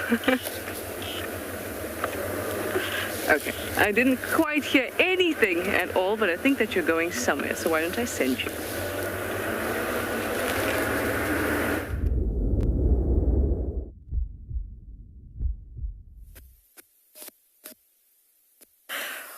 Back then, for the private game reserve. It sounds like an unbelievable thing that you've just been watching. I'm very, very jealous of you all. So when last you were with us, we actually had that pride of lion. And in fact, in the distance, they were just over there. There's a big mountain, and they managed to walk over the top. I think they've now found a cool spot to lie for the rest of the morning. And we came across this little bird's nest. You can see right in the middle of this fold of the palm leaf. This is a lala palm. That's what this tree is called. And you can see this small little nest, made out of grass. And then a little cup in the middle. So this is actually a lemon-breasted canary's nest. It's one of our near endemics of the area. Endemic to Maputo land. Or near endemic to Maputo land. And you can see now that I've just released it, that they choose these palm leaves based on the ones that are folded very closely together.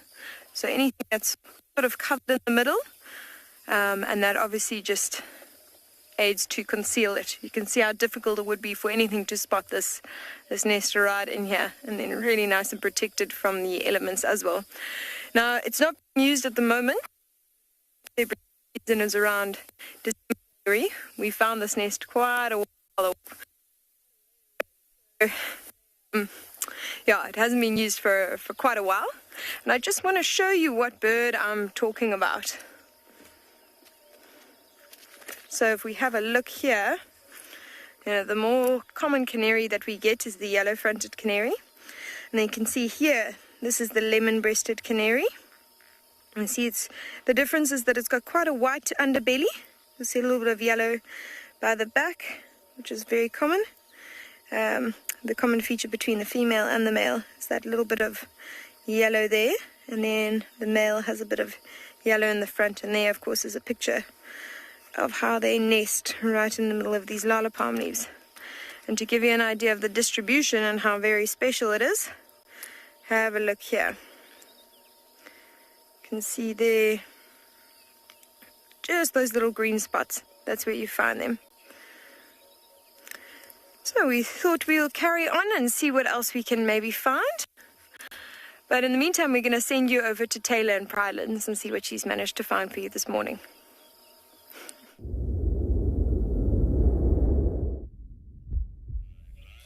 And it wouldn't be a day here at Pridelands if we didn't start it out with elephants. Now, I'm just going to keep my voice down for just a little bit because we're kind of standing out in the open, but we are very safely on the other side of Leopard Dam. My name is Taylor McCurdy, and on camera with me today is Niels. And like I said, we're here at Pridelands Conservancy, which is part of Baluli Game Reserve and the Greater Kruger National Park. Now, it's not just the elephants that we've had this morning. We also had a very close encounter with a buffalo bull. But it was a very peaceful situation, which was, well, if you know how many terrible buffalo encounters I've had on foot, then you'll know that they're not my favorite animal. But that one was quite nice. They're starting to redeem themselves again. But we've got an entire herd of elephants. And now you might remember yesterday morning, we actually watched the elephants slipping and sliding on all the mud. This position from this termite mound on the northern side of Leopard Dam is actually so much better. Look, we've actually got a really, really clear view of all those elephants. and it's very, very slippery. You can see how they've smoothed out all the mud now. But we've got adults and babies and sub-adults and lots of elephant bulls. The wind is swirling a little bit, so probably going to pick up on our scent at some point. There's one cow that she's looking around, I think trying to figure out where exactly we are. But I think she's getting our scent every now and then. But like I said, we're on a safe spot. There we go, trunk right up. Hello, girl. Now, elephants don't have the worst eyesight. They're often made out to be sort of very, very terrible when it comes to sort of spotting things. But their eyesight is quite similar to how we see things. Obviously just not in all the wonderful colors that we can see things in. That was a trumpet from a little elephant right at the back that I think had fallen behind, is now trying to catch up with the rest of the herd. But nobody else seems to know that we're here. It's just the one. Everybody else has got their attention drawn to, of course, the water and the mud. I think this is where we're going to spend the rest of the morning and watch the elephants come in and out. There we go. One has finally resisted the urge to just sort of stand there. I think it must be quite difficult for them to navigate on that slippery surface, even though we know that they've got lots of grooves and almost like a tread underneath their feet. It's very, very difficult. Yes, Rose, you're 100% correct. This is very, very special. And what makes it more special is that we are on foot. That is just, I can't even describe the feeling to you. You know, it's one thing driving around in a vehicle, but to be on foot and you have to be on high alert, literally watching everything around you to make sure that there's no animals sneaking up. And with that being said, there's some beautiful sounds coming from that elephant splashing themselves. So now I would turn the volume up.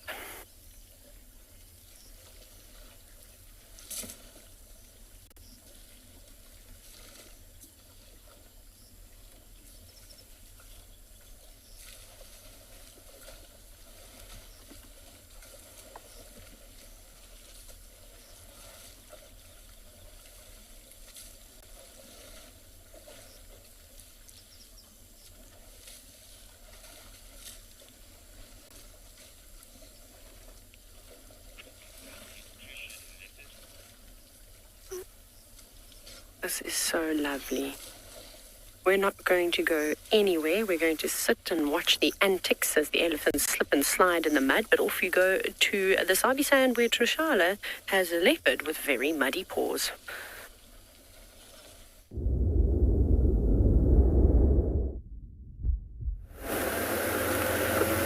So we're just trying to make our way out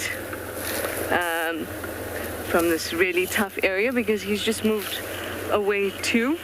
So he's taken us a bit of on a wild goose chase around this drainage, and it's not the safest drainage. But we managed to navigate it fine so far. And now he's down here somewhere. So he walked through down here, had his fish in mouth.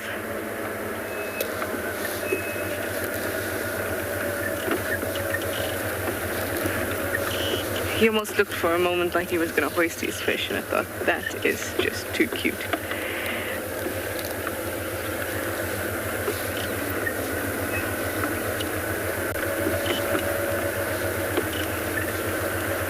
Okay, so this is the approximate area that he would have come out on or to, but there's quite a band of vegetation. I'm just going to pop down here.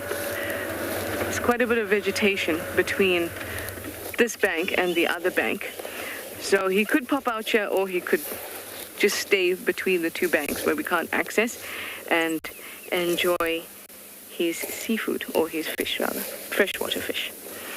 It was a really nice big catfish. It was a long battle. He finally won. And I'm so happy that we managed to get this sighting. So I might sit here for just another minute or two and see if he comes out. If not, I'm quite happy to let him enjoy his fish. We had a great sighting with him. Oh, in fact, why don't we actually go up into the dam wall? We might have a better view, because we can see all this from the dam wall. He's been, I mean, you were asking about how habituated he is, and I said he's not bad at all. He's quite habituated, but he's still a little nervous. Once he had his prey, he was a little nervous, far more nervous than he was. Well, far more, but more nervous than he was when he was just having a bit of fun trying to catch the prey.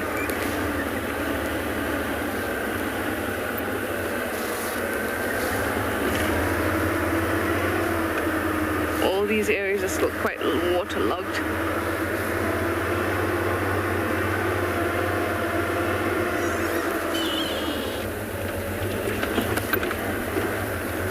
There we go. Okay, let's watch from the dam wall and see if there's any promise of seeing him again.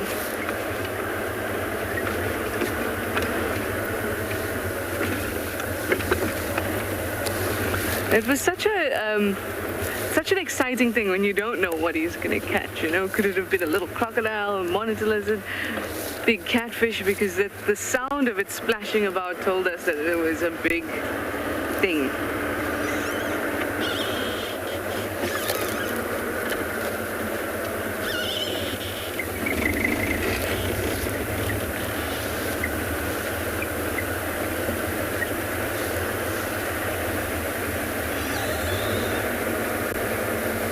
Here we go. This is a good spot. Cassandra, you'd like to know if a leopard can survive on fish alone?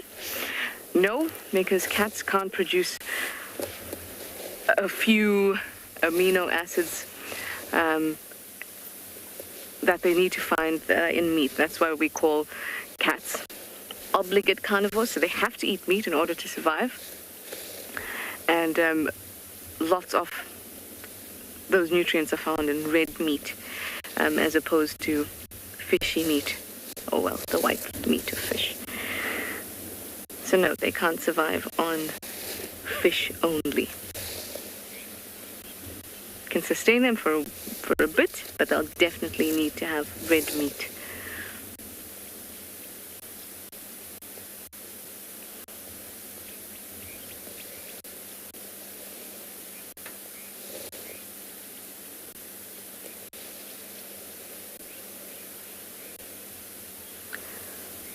Well, I'm very happy to leave him be, enjoy his fish, and we're going to keep on moving.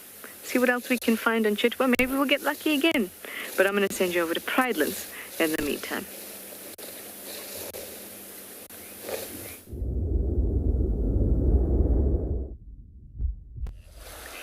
Trish, I feel like if anybody's going to be lucky in the bush with finding leopards, it is definitely you, as I have all the luck with elephants. Although it's not very difficult on Pridelands, as you can imagine. Now, you can see just in the distance, a group of young elephant bulls have all come together, and they also haven't been able to stay out of the water. So they've had a drink, they've had a bit of a splash around sort of the mud, annoyed the breeding herd as they normally do. And now look, and we can't be very far away from them. I don't know, maybe 40 meters, I would say. Obviously, they're right in the middle of the water. And you can see it's actually not too deep where they're standing, but it looks like there's a bit of a depression where they're heading now, where they can move around in. Look at that, that does get quite deep. That would probably be up to about my chest, I would imagine. Maybe even a bit more than that, in fact. Well, it's great to just see them all splashing about. I don't know if any of the really little elephants are going to want to come in and play here. They definitely get bashed about a bit, probably not on purpose though. They can be a bit boisterous, but it looks like one of the cows have come in, from this angle at least, to greet them. And there's a couple of sort of 4 or 5-year-old elephants moving on into the water too. This is awesome.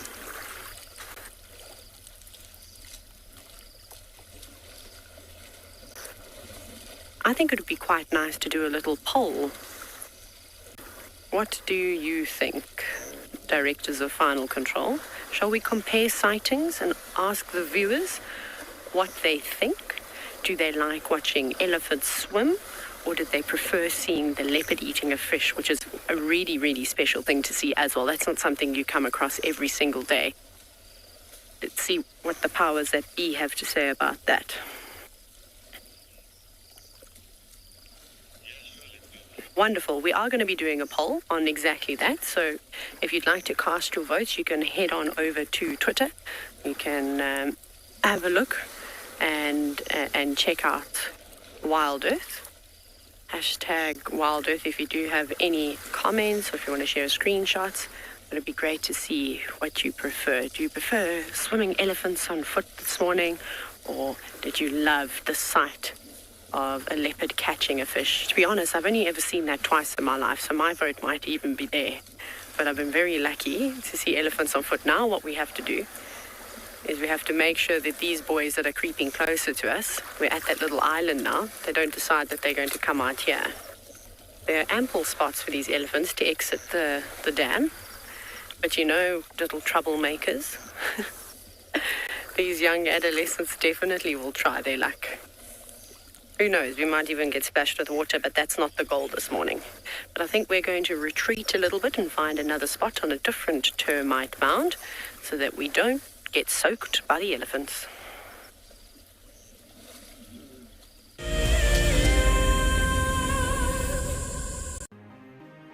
It's the month of March and Wild Earth is offering you the chance to win a brand new prize. Sign up to be a Wild Earth Explorer and you could win a 5-day eco-training ranger experience for 2. Eco-training is the pioneer and leader in safari guide and wildlife training in Africa. The lucky winners can look forward to approaching dangerous game on foot, tracking and 4x4 driving, learning about animal behavior, and even spending one night sleeping out under a blanket of stars. In addition, you will also get the exclusive opportunity to join the Wild Earth team on the broadcasting vehicle. Sign up to be an explorer now, and it could be you that wins this life-changing experience. Terms and conditions apply. For all of you Wild Earth explorers who bought plaques, today is the day that you will make your very first safari on our vehicle. Because we are quite remote here in the bush, they have taken some time to arrive, but I am happy to say they are here and they look great. Marcel has spent the day attaching them. Let's take a look. Before we mount these nameplates, we just give a light dusting of green paint. This is to better match them to the color of the vehicles and also to decrease the reflectivity of the metal and thereby staying sensitive towards the animals. Bumbo crew, hopefully Dan Black, Liesel Apgar and Alicia George. Well, it's time for me to get ready to take you all on a safari. Let's go.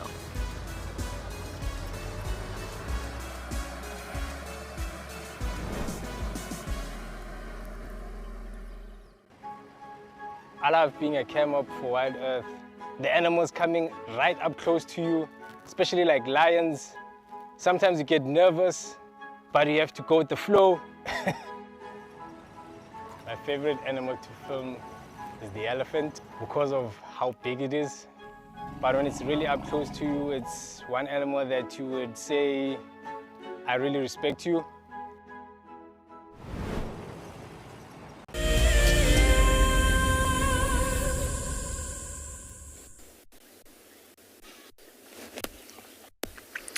Welcome back to Dune, everybody, where we've been working at trying to figure out where our leopardess has gone, and she's seeming crossed north towards Buvsuk.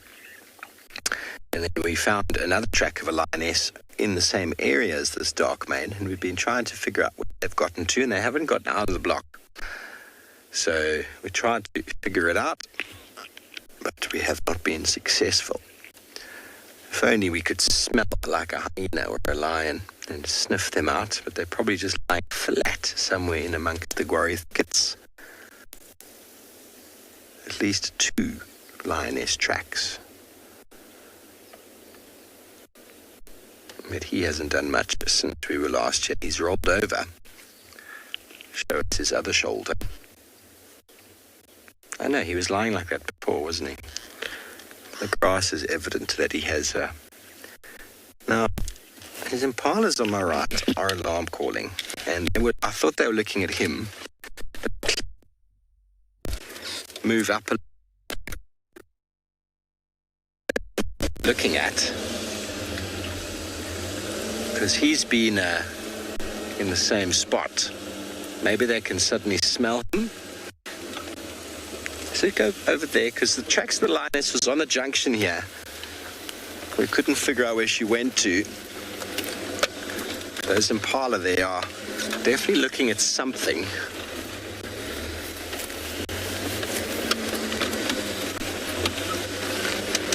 That one's looking straight at him.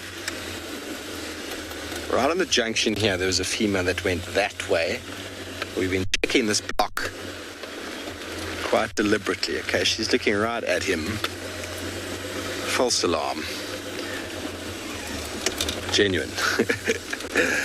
Except a real alarm, I suppose, if you're in Impala and you're seeing a lion. It's definitely something to be concerned about, isn't it?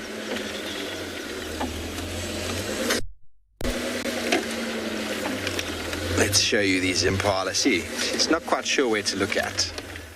And we've just got them over here. She's trying to figure out what he's doing. And you often won't have antelope alarm calling at predators if the predators are sort of being very sleepy. Predators have the two forward-facing eyes. Very sort of characteristic intention gaze. Kind of know when you're being looked at. See how she's now looking in our direction, but then in that direction. So they know there's other lions around. That's why they've come out into the open. We were chatting last night about Kara trying to hunt impala in the open. It's not easy. It's not easy to do so. They're much easier at hunting in the thickets because the vegetation obscures them. Moving through this long grass also makes noise, even if you are as fleet-footed as a leopard or lion. You still have to get within 15, 20 meters maximum, to be able to have an effective attack. So these impala stay on a perpetual edge of alertness. That's why they like to come out into the open, be a little bit threatened.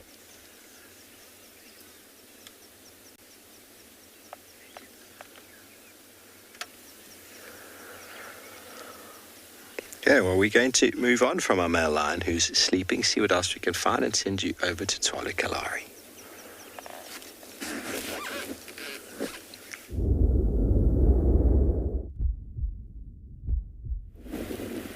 Well, we have just entered this watering hole, and as we approached it, this bird of prey decided to fly across us and land on this lovely perched position.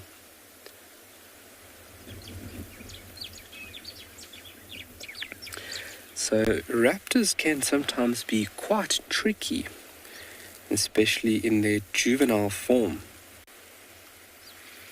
You can see the mottled and very disruptive markings on this bird. This is definitely a juvenile. This is a juvenile pale chanting goshawk. And you can see from those long legs, they'll be slightly pinkish. Nice, beautiful, pale eye. And that heavily streaked breast. If the bird does fly and it gives us an opportunity to see the rump, you can see a white saddle around the rump section as well. It's quite amazing the transformation that juveniles go through before they reach their adult plumage. Some of them can be fairly extensive, and these juveniles are actually tolerated for sometimes quite a long period. Sometimes up to 2 years the parents can tolerate this individual within their territory. Wow. Quick takeoff there. Keeping BK ready But why we have entered this watering hole is that, there it goes.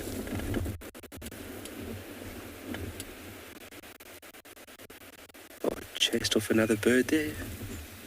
Yo, well done, BK.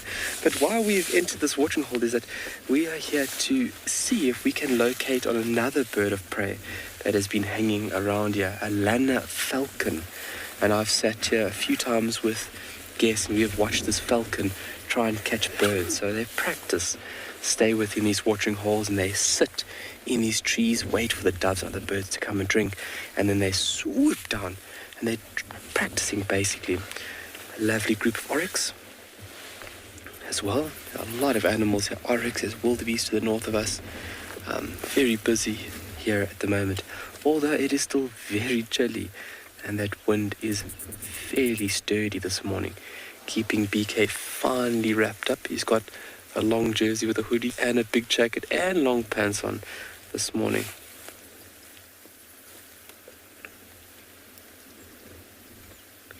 Okay, what's going on here, guys? Just watch the bull on the left. That's the individual on the left-hand side of the picture. Just watch what he might do. He might show us something that is prominently seen through males when they are checking the reproductive status of that of females. And you can see the male's horns. Look at that. Look how those males' horns have got a slight bend in them. That's what we refer to as the bell. It is very distinctive within the male horn structure in comparison to female, which would be almost dead straight. So almost midway up those horns, they've got a slight bend.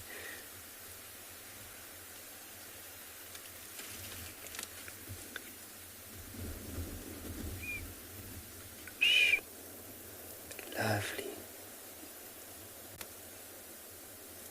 So if she moves, he might move.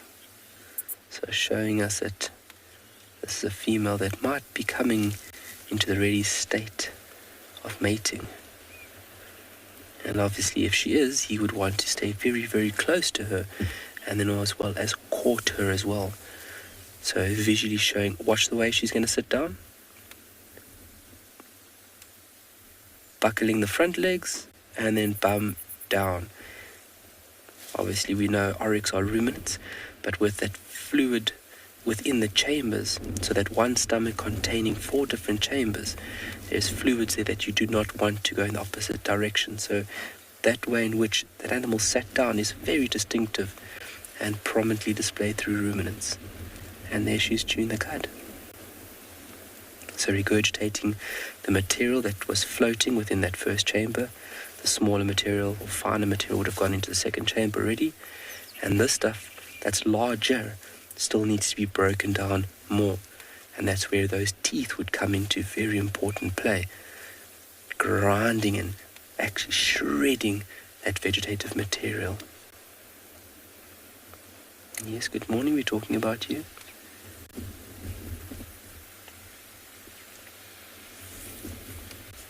Beautiful. So a question was asked yesterday about their coat color. If you look at the geological features within the area, that could also have an effect on the coat color.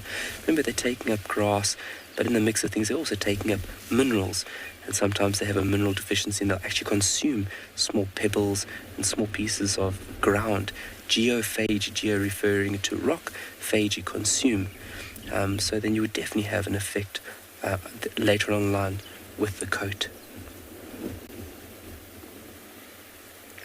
Well, somebody has got something swimming at Pridelands. Let's send you over there for a bit.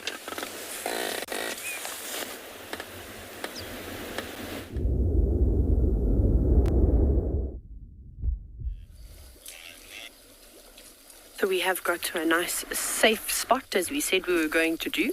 We've just moved right up to the dam wall now, which is often where you find us standing at Leopard Dam. It provides a nice bit of protection. We've got lots of trees kind of high behind, and then of course this section of the dam is the highest part of the dam, considering it is the wall. So the breeding herds have all moved off now. There was one young bull that was lagging behind. He just couldn't get enough of the mud, but eventually Mom came to fetch him, and then off they went. And now we're just stuck with those. Well, I suppose just stuck sounds like it's negative. This is a wonderful experience. We're just watching the bulls do their thing. And every now and then, and I hope that we get to hear it because we're so close, you'll actually hear their tusks clashing together. So let's see if two of the bulls do start to jostle one another. Maybe we'll be lucky enough to hear it.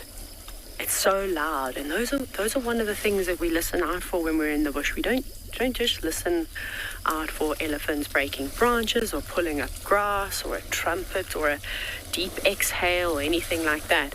At the moment, the elephants on Pridelands are quite stirred and very boisterous because there's at least 2 bulls that are roaming around. There was a wasp. Sorry. Yes, I'm a brave safari guide. So there's at least 2 elephant bulls at the moment that are in must, and I have mentioned this. So essentially they're in this excited phase, or the sexual phase of their life where they're got an extra adrenaline shot and they're drawn to go searching for females that are in estrus. So it's Ezelweenie, one of the great tuskers, and then there's another bull who's also got a beautiful set of tusks on him, but he's only got one. So we call him one tusky.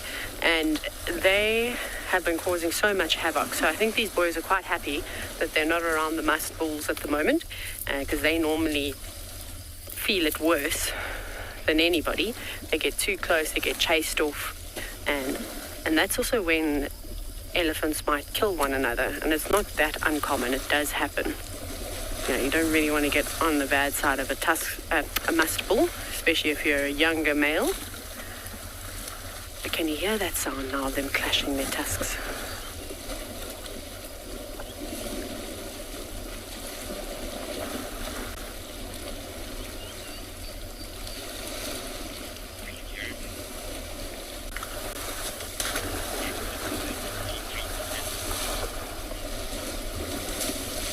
I just got word that unfortunately my wonderful sighting of the elephant swimming was not doing as well as Trishala's sighting this morning. But like I said, I would have casted my vote for the leopard catching a fish.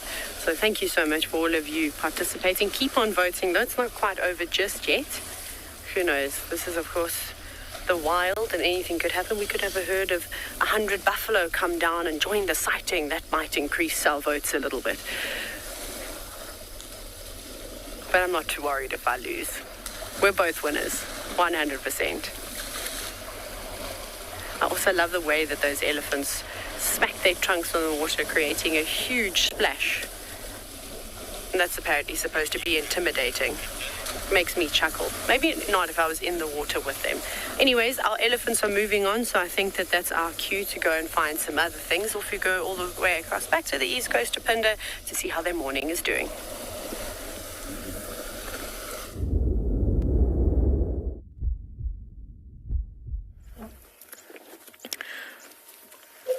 Welcome back, everyone. So we have since left that little bird's nest and we've come to our airstrip.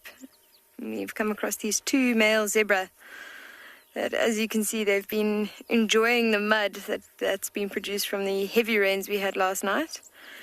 You can see how it's caked on there. It's almost to the point where you can't even recognize them as being black and white in color. They now look quite brown. So I think they certainly have been enjoying it. As we arrived, they were busy rolling around, having a great old time. You can see also on their hooves, they've got like little brown socks. It's lovely to see. You can see that poor one at the back has had his tail bitten off.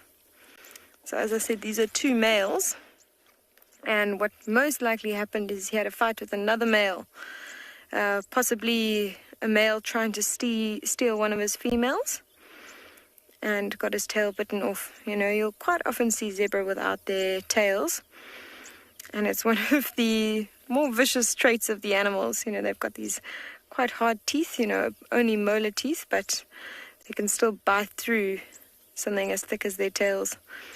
And so you'll come across, every now and then you'll come across a zebra with no tail. And shame, you can see that one on the right, how it's actually busy swatting away the flies. And even as he sort of just turned his head right now and actually tried to bite a fly. So you can see they definitely are bugging him. So he's certainly missing the use of that tail. As they walk off, we're going to carry on seeing what else we can find on the airstrip. It seems to have quite a few animals around this morning. And we're going to send you over to Swalu.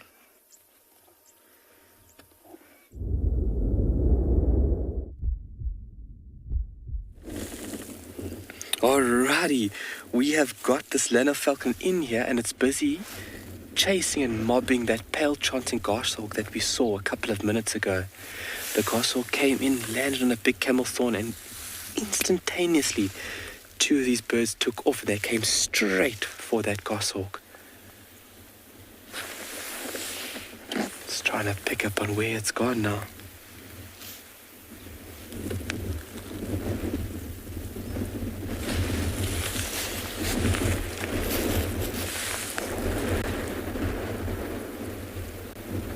So look how the BK, do you see where this camel thorn is in front of us? Punch in there a bit more, can you? There's our goshawk sitting tucked up inside that camel thorn. Obviously from a safety aspect, those Lena falcons could inflict a lot of damage on this small bird. They are very, very high flying birds. They are very fast flying birds, and they use their talons to inflict a lot of damage on birds, especially when it comes to competition. So that pale chanting goshawk seeking refuge in that thorny or spiny tree.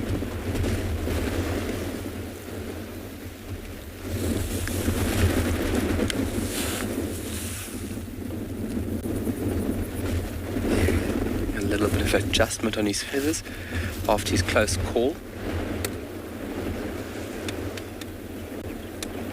Denver, the wind is really hectic.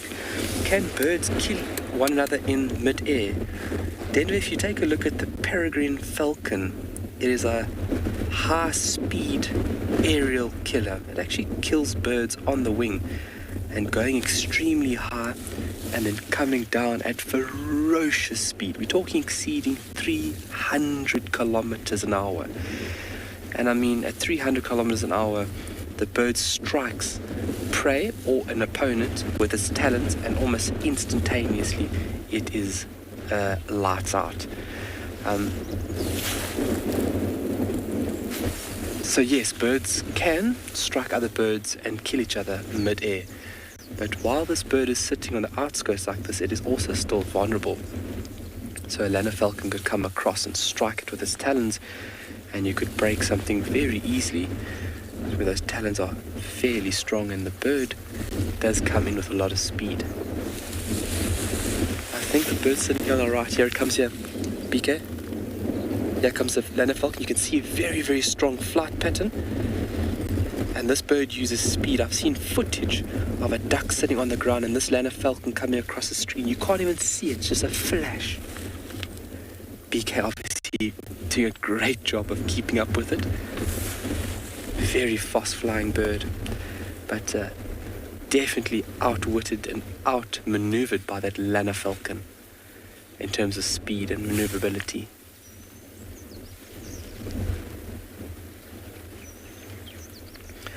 So they actually look like juveniles, and they practice on birds coming in and out of this watering hole. So they'll sit on the outskirts of this pan and they'll just watch the activity of birds, and suddenly they'll take off and they'll do 3 or 4 swoops in and out here trying to catch birds on the wing. It's all for practice. Remember, they've got to develop their muscles, they've got to become stronger flying birds, and also knowing how to outmaneuver a small bird is only done with practice. So this juvenile also use this as a practice ground. They'll catch birds and catch small rodents. We've also noted them following baboons in the mountains. And when the baboons turn over big rocks, they disturb a lot of things. And that's where this bird will seek that opportunity, coming down and pouncing on a potential prey item. Oh, go to the left there quickly. PK, go to the left a bit there. Slightly to the left. Oh, there goes our pal chanting.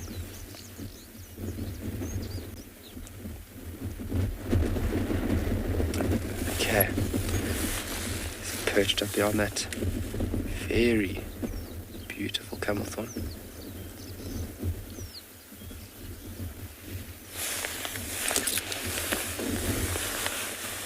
What a beautiful shot with it. Red exposed dune there on the right.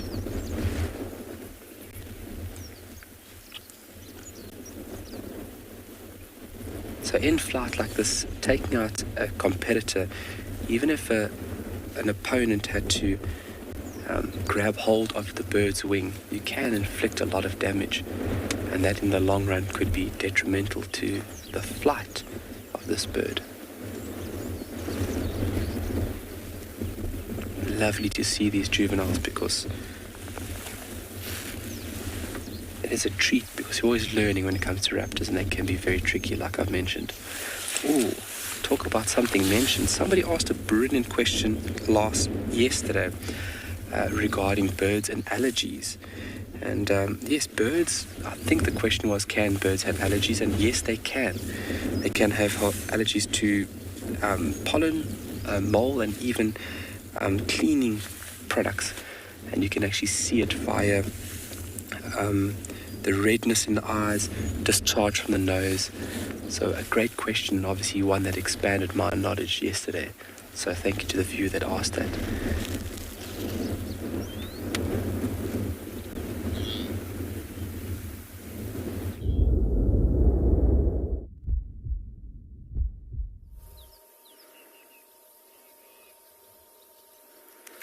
So we just ended up heading a little bit further down the runway and came across even more zebra and these lovely wildebeest. And we were quite interested to see what was happening. If you see, there's a group that's joined together. And we have a look at the one in the front.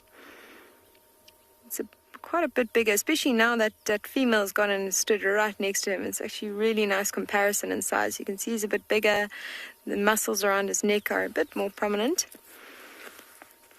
Also generally a little bit darker in color, and his horns are also quite a bit more wide.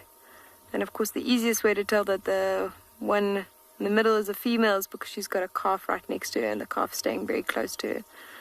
So that calf would have been born around December time. That's when they give birth.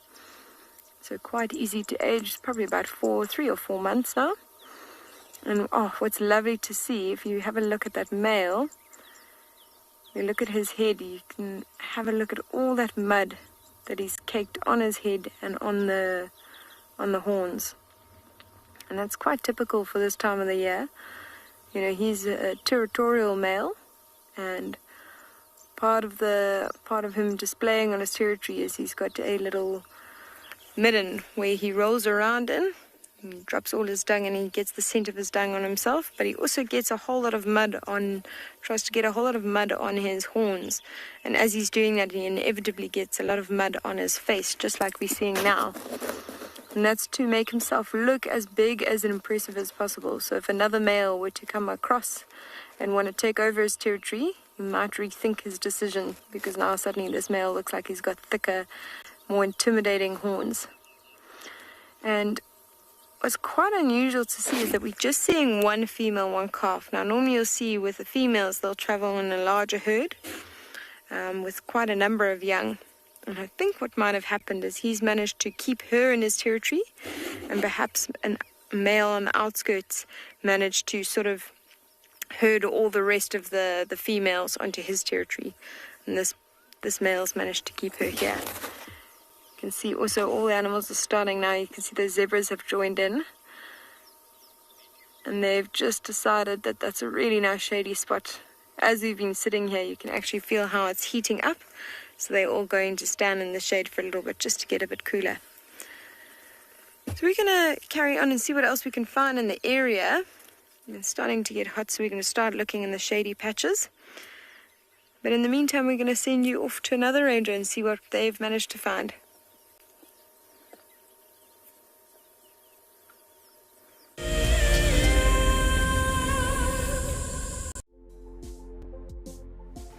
On the 27th of April, Wild Earth will be turning 14 years old, and we wouldn't be here if it wasn't for all of you. And to celebrate, we will be finishing the beautiful book that we started last year that looks at the history so far. But we do need you to be part of it. Please submit your most memorable sighting, or what Wild Earth means to you, or even just your name and a comment to be included inside the book.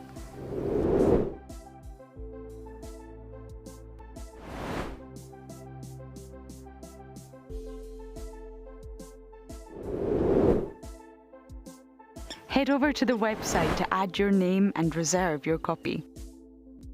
We are offering a 20% discount on all books bought before the end of March. And a big thank you to all of you who have contributed to the book so far.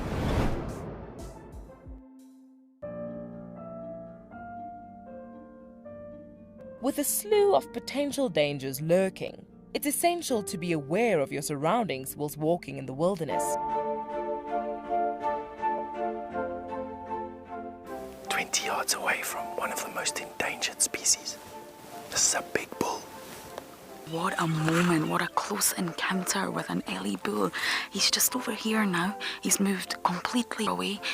Being on a bushwalk and seeing a leopard, I mean, it's ridiculous to be this close to a leopard on foot and for him not to run is absolutely insane. How crazy was that? Through the gap there is just the back of the head of a male lion. He is absolutely unaware that we are here right now. I'll tell you, seeing lions on foot, it definitely brings out the caveman in you, this little scared human being. My name is Lauren, and I'm currently working in Djuma Private Game Reserve here in South Africa. I love answering your questions during the live safaris. It's my favorite part. It feels like you're on the vehicle with me, and I'm able to teach you exactly what you want to know. If you want to ask a question on Wild Earth, then you need to register on our website. Once registered, you must go to the live safari page and ask your question below the live feed.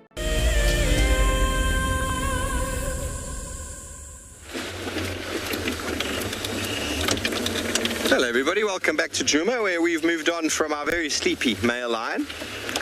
And we're just going to check another little area to see if maybe any sign of what I believe to be the Talamati Pride might be around on Djuma. I think he just got a bit lazy and ran out of energy to follow them. And they also do like to move away from him because, well, if they do make a kill, he just dominates. Still on the western side, the whole herd of buffalo sort of moved through this area, and they've, for the most part, seemed to have crossed. But we haven't gone further south. We've been pretty stuck on the western side, working, and, well, you never know what might materialize around the corner. Wild dogs have been on Bivouac this morning, out on the north in an area we can't broadcast from. So everybody seems to be there, apart from myself and Trish. Trish is doing her wonderful thing on Chitwa. And we seem to be alone on Djuma this morning. So, you know, sometimes that can prove to be quite rewarding.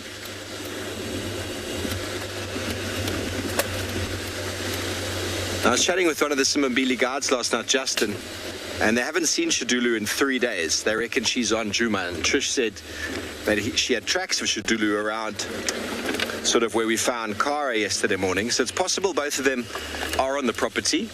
The fact that I haven't seen any other tracks means that she might be sort of in the block with an animal,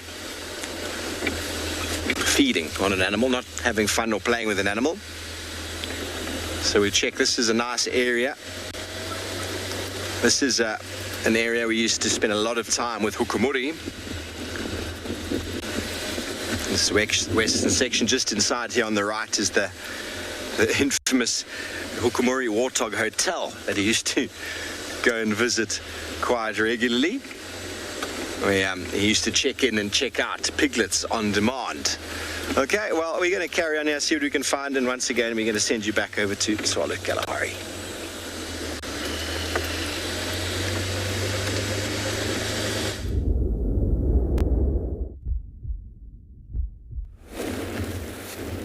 Well, this individual taking a little bath time. This behavior is very, very important within birds to keep those feathers squeaky clean, to remove any freeloaders, and just give the body a good old wash. You can see he'll dip his head in and run the water over his back, and then almost ruffle the feathers at the same time, and then crisscross his wings. Make sure that that water is really moving in and in between the feathers. Those lanner falcons have moved off a little bit further. Saw them coming in from quite a distance, and they were just watching the watering hole. They came in and gave one quick swoop, and then they were out again.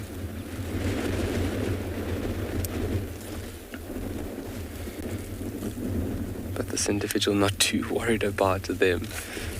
It's more important right now to keep struggling a bit there.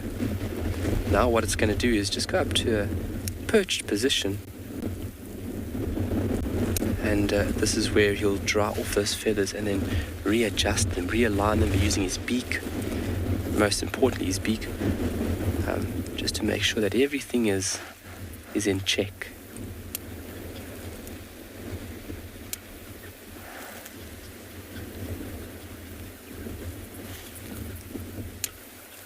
Oops. Not too sturdy up there.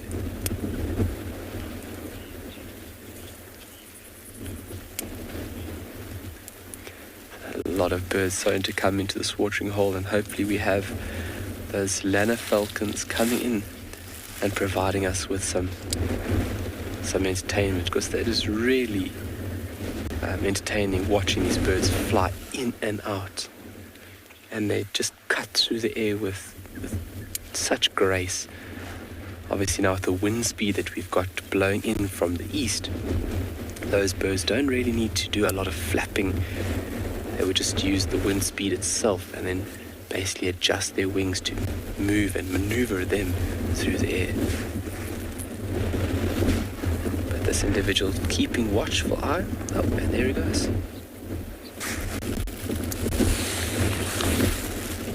Where are you going, my buddy? I don't think he feels too safe here, close to this watering hole. See, there's a few sandgrass coming in as well. They'll come get a well-deserved morning drink.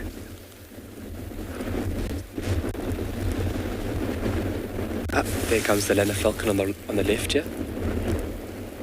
Just watch here quickly. So they cut through these bushes here now.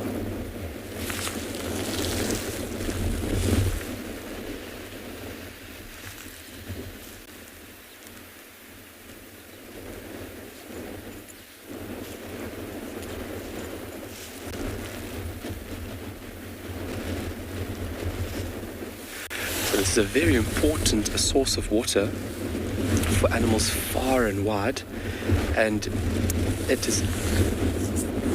And if you find in the dry season that this place would be a hive of activity, obviously when moisture is far and stretched out. So you can see if BK just goes to the left over here, you can see that animals coming into this watering hole, you can see how all this vegetation has been trampled because the animals' activity stomped out properly over here. So this would be eland, oryx, wildebeest coming in and out this watering hole, visiting the life-giving moisture. But from the heightened activity, this basically detrimentally affects the vegetation in and around these watering holes. That's why it's always important that you have multiple watering holes, that animals basically move from point A to point B, so that you can give the vegetation time to recuperate or recover, let's say that. You can see at the outskirts over there how the grass just starts, and at a certain point you've got bare soil.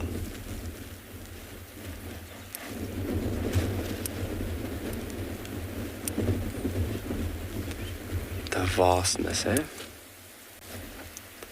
It's the first dune where we are now at the moment in this section, running out northwest.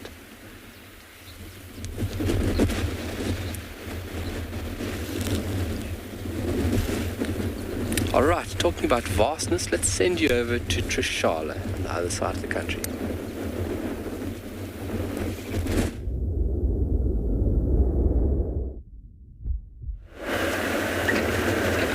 We are back on to Dune, and now we're going to head, we're almost at Buffelshoek Dam, so perfect timing.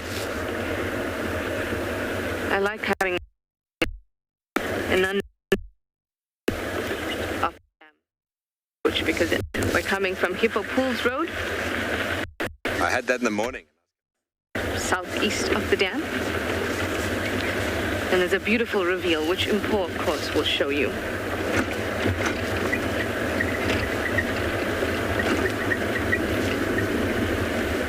Now at the dam, I'm hoping that we'll see elephants. I mean, we saw a leopard while at the other dam, so maybe we'll see a leopard while we're at this dam. Can always be hopeful. But that kind of experience definitely doesn't happen twice in a drive. So it's about to happen. Roger, you'd like to know how many man-made water holes we have in Dune? Well, technically they're all man-made. The dams as well. If you're talking about like pumped water holes, there's only one with pumped water, but the dams are all man-made. They may have started as a little depression or something. Okay, the reveal is about to begin. It may have started as a bit of a depression or a collection of water in a certain area and then built into a dam, but there are no natural dams. Let me just double check that. This is not Treehouse Dam. It's not. And Viewtail Dam is not. Yeah. So they're all man-made. I love it. And when you come around the corner,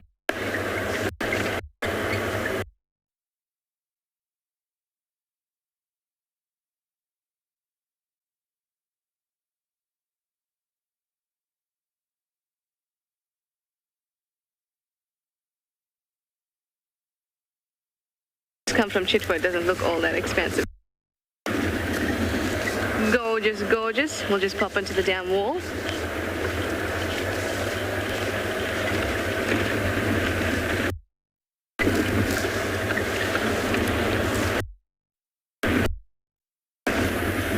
Here we go.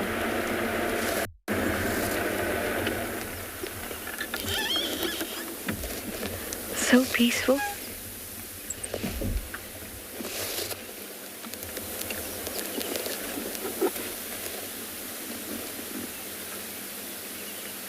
I see many banded groundling dragonflies flying all around us, which is very cute. Even at Chitwa Dam, they were all around. But other than that, a pair of Egyptian geese enjoying the still water of Buffelshoek Dam. Oh, and so are we. Anyway, let me send you over to Steve while I go find something a little bit more exciting.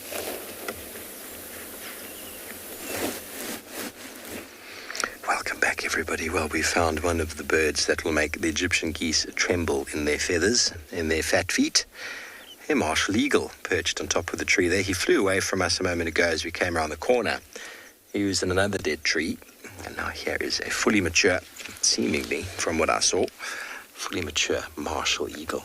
Beautiful, beautiful bird.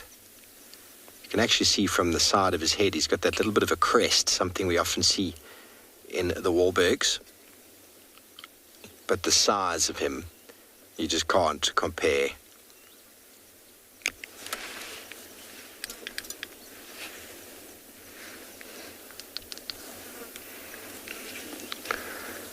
Now, even that fork-tailed jongo, can you see the fork-tailed jongo just on the branch to the right of him? Yeah, and he's sitting there going, I'm going to watch this guy. I'm probably not going to try and chase him. Martial eagles are so impressive. They are one of the big 6 birds I was talking about on Pridlands last week.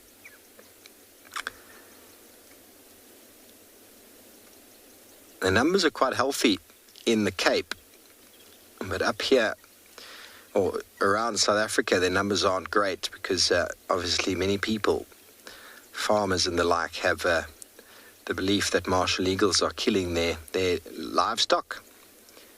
And so the same with vultures. They will sadly poison them. By poisoning them, they basically lay some poison down and kill birds like guinea fowls, for example, and then birds like this might come in to eat, and vice versa. The poison continues. So when we see a martial eagle like this in this area, it's probably the same one we've seen before. They have an enormous area that they cover. The last couple of years we've been seeing sort of a juvenile martial that's been coming in and out of Chitwa and Djuma that was still in sort of young juvenile plumage but was slowly changing. So I wonder if this is actually that one that's become an adult.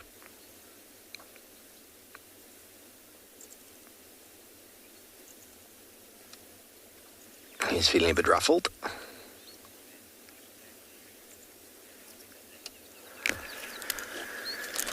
Bernie Lulu, a raptor morning indeed. Indeed. Now, they are such impressive birds, a martial eagle. I discussed it quite at length the other day. Bless you, Johan, but we can discuss it more, as to see them out and about is very special. And you might have heard me say just now, big six birds. What are the other big six? Let's see who can send through their answers. What are the other big five birds on the Kruger big six bird list? If you're not sure, stand by and listen. I'll give the answers shortly, but send through your answers to #WildEarth or throw them in the YouTube chat stream. Elton is sitting there ready to get your answers. Now, the big six birds are essentially large, sort of well-spotted birds of concern as well. Their habitat is diminishing, their numbers are diminishing, they are large, and there's lots of efforts going to their conservation. So this bird, for example, is very common in large conservation areas, but vulnerable.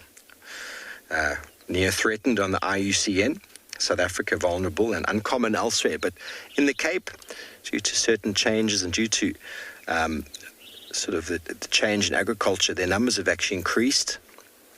But outside of conservation areas up here in the north, very, very rare to find them. Their eyesight is incredible.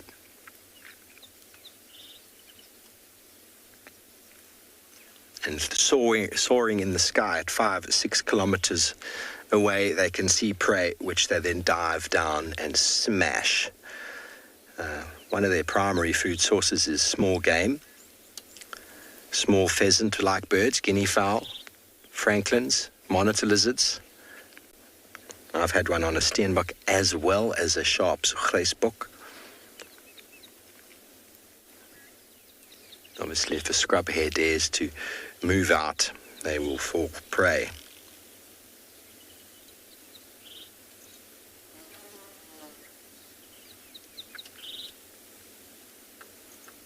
Weighing up to a total of 6.2 kilograms. Nancy Control, the bald eagle is not a South African bird, I'm afraid, so that doesn't fall into the big six of the Kruger's big six birds. We're looking specifically for the big six birds that occupy the Kruger, or the Lowveld. We generally refer to it as the Kruger because a majority of the Lowveld is under agriculture or mining. And a very large portion of the conservation areas available all fall within the Kruger.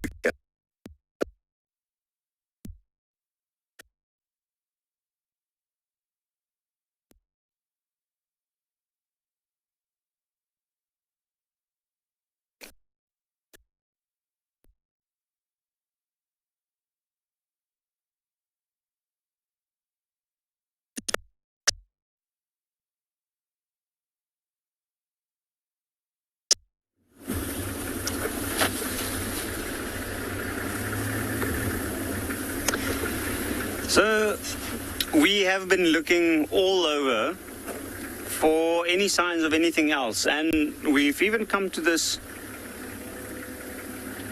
quite a bad piece of road.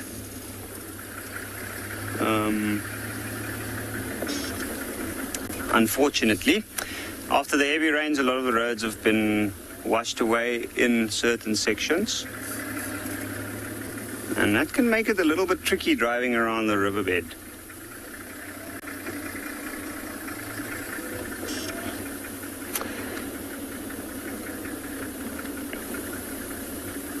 But at the same time, it's starting to get really, really hot now.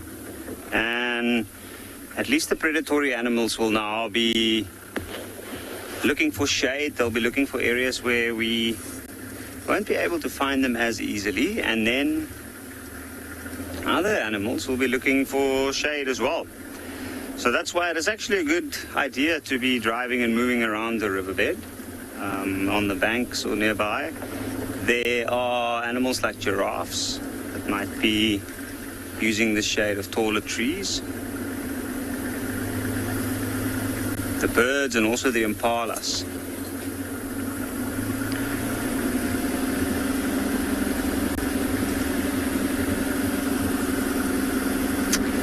The one thing that's been eluding us the entire time over the last few weeks has been the leopard. And sightings have been few and far in between. It's so tricky, you hardly even see the tracks of them because it is so dense. And if you have a look at this area where we are at the moment, you'll notice that there's a lot of seasonal pans and very, very tall grass. It's quite a beautiful area. All over, it's mostly magic quarry, some leadwoods in the distance, and then also flannel bush coming out in between the grasses. And then seasonal pans all over. Now what's interesting is it looks like a perfectly calm clearing, and you'd ask yourself, why would there not be any animals like impala or zebra or even wildebeest here? And I think the reason for that is because the grasses are too long. But we're going to continue along, drop into the Timavati riverbed, and we'll send you over to Kim, who's at a watering hole.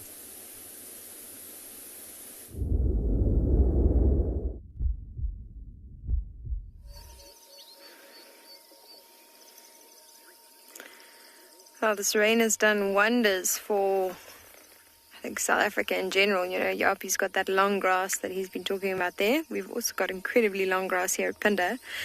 And we are looking at a scene that I have not seen in 3 years. I've been a bit blown away this morning. You said that we had a massive storm last night. We got over 50 mils of rain by Mountain Lodge. And in this area, there was close to 80 mils. And you can see that there's actually water in this watering hole. Now, we've got a much bigger watering hole a little bit further upstream. So generally, all the water that runs off the mountains and things goes in there first, and we only see this watering hole fill up when that one overflows, which happened last night. And we came to this absolutely gorgeous scene this morning. My breath is taken away, and just, it's phenomenal to think how quickly the animals have come here. I don't know if you saw those hippos pop their heads up just now. We've already got 2 hippos in here. Can stop, and I'm going to stop now, and we're just going to listen to the sounds. But you can see here banded rubber frogs and African bullfrogs calling. You can see the amount of bird life that's around here. So I think let's just stop and listen and take it in for a little bit.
Hammond, thanks so much for your question. Yeah, so we had a very small pan of water that was in this watering hole before, but that was it. So this is pretty much filled up overnight, and it's about maybe half a kilometer away from the other watering hole where we've got a rather large pod of hippos. So they would have come in the evening or early this morning when they were out feeding, and they would have found this watering hole and they would have decided to come and move here. It's quite interesting behavior with hippos, because I'm sure a lot of you have seen that they generally form these very large pods. But the problem with the large pod is that there's actually only one territorial bull. So males, if they want to actually mate with females, they then need to find their own watering hole or challenge the current territorial bull for his pod of hippos and his watering hole. So when we get rains like this, you'll see a lot of males disperse trying to find their own watering holes, and also females will disperse trying to find other watering holes because they either want to mate with a different male, perhaps they're related to the male in some way, so they would have come here. So this would all be very, very recent, and I'm sure we might actually see a few more hippos come here, as time goes on. They're amazing, amazing animals.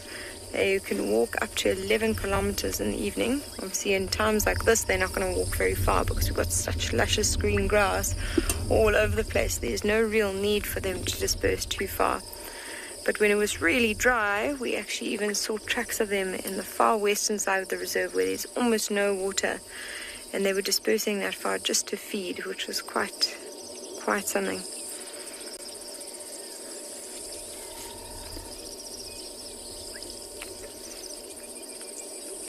You can hear that rounded rubber frog in the background really nicely, that one that's going. You hear there.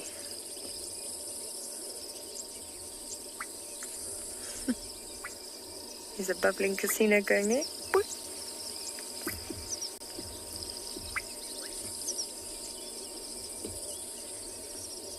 And we've got all those African bullfrogs, that low sort of tone that's in the background. You can hear quite a few of them calling there.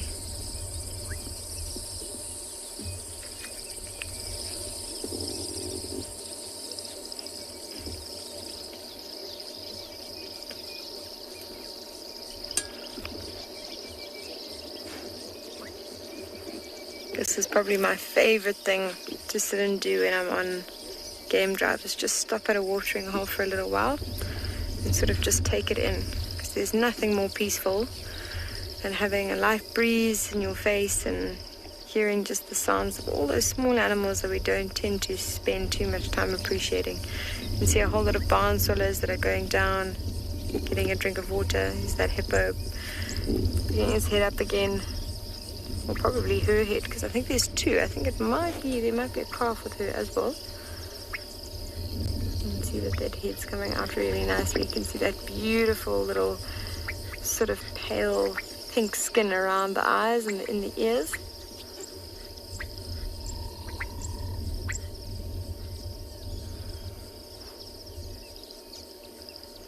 Right, back down. So hippos can only hold their breath for about 5 or 6 minutes. So, ooh. Here we go, there's another one. I think that's the younger one. It looks just a little bit smaller.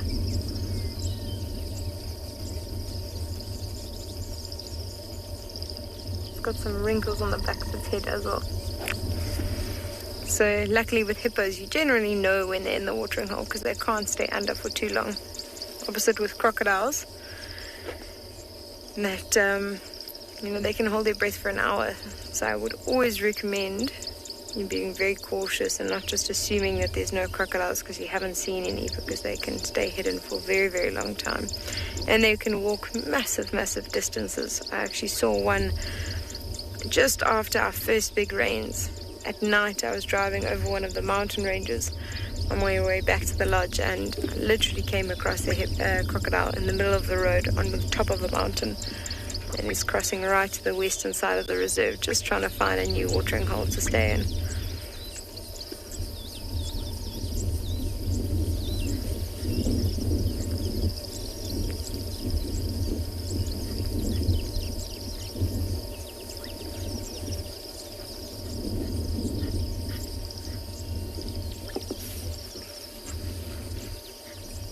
I think we might sit and enjoy the scene for a little bit longer.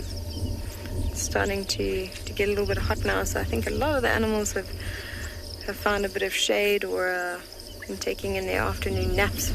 Not that they do that, sorry, that's a bad joke. But yeah, they're going to be resting in the shade for most of the afternoon. So we're going to sit and enjoy the scene. And we're going to send you over to someone else and see what they've managed to find for you this morning.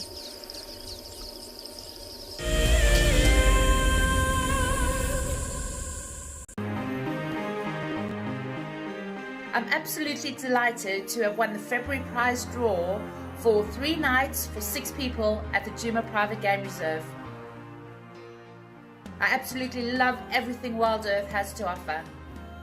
I find the guides extremely knowledgeable and will go above and beyond to ensure a great safari experience. I will be taking my husband and family from the UK to experience this once-in-a-lifetime opportunity.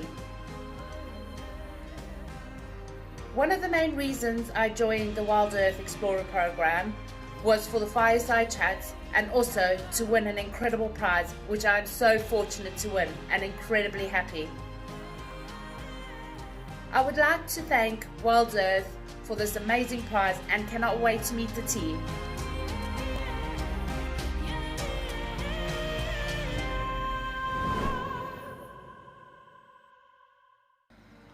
Wild Earth Explorer Jenny recently joined Tristan as he broadcast live from Djuma.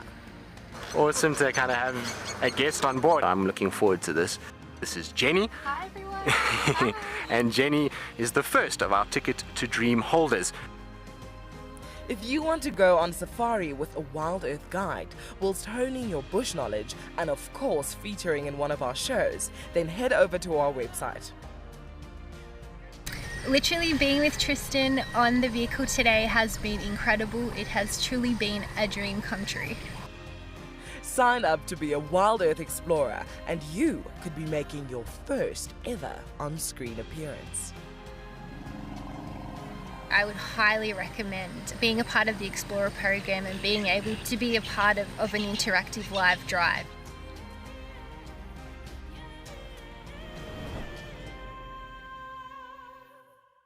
My name is Steve, and one of my favorite things at Wild Earth is getting questions from you. The type of questions that I really like are those ones that really help us to unpack and understand and really integrate the ecological knowledge and fully appreciate the importance that animals such as these Cape buffalo bring to the ecosystem.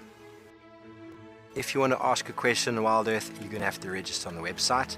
But once registered, just head on over to the live safari page and enter your question under the live feed.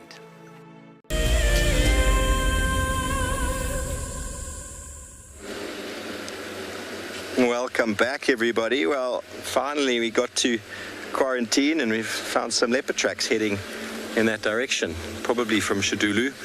But we lost our martial eagle as we lost our internet connection. We do apologize for that, but we got some answers in, and Corinne definitely got them correct. She sent through answers saying the leopard-faced vulture, the Cory bustard, saddlebill stork, Pal's fishing owl, martial eagle, southern ground hornbill.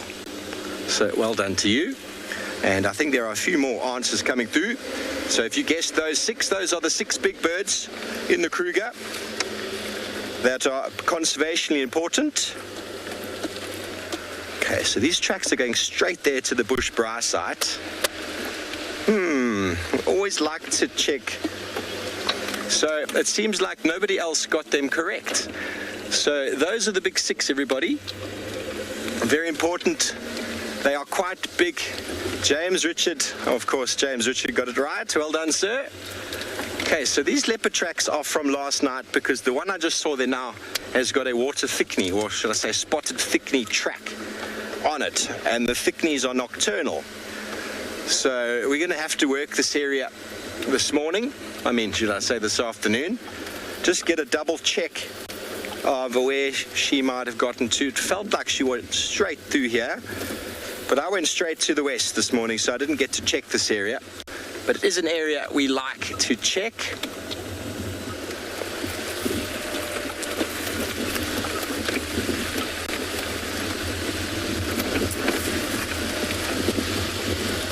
we'll have to focus on this afternoon. But it feels like it will be Shadulu in the drainage here. Liam, it's hard to say because it's an open system, but definitely the drainage lines produce an enormous amount of activity. You might not find it, but the activity there is obvious through the tracks. But these open areas are also very productive from a point of view of impala and wildebeest. The buffalo move through. So you'd probably say wherever the water is the most productive. Here, I'm going to just show some leopard tracks just towards the end. Oopsie, have I dropped something? All good.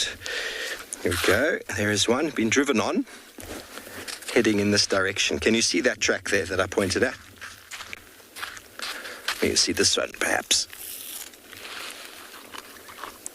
Beautiful leopard track. You can see the back pads over there, and there are the toes, heading in this direction. And just before over there, when I first saw them, the track had a water thickening on top of it, which means that this happened last night. A general common time for these animals to be moving. But the leopard tracks that we were following this morning, that one Triple M, were fresh. They were right on top of the rain. Okay, well, we're going to have a look, a little scratch around, see exactly where they've gotten to, but we'll have to spend more time this afternoon. In that time, we're going to send you back over to Ambionpinda.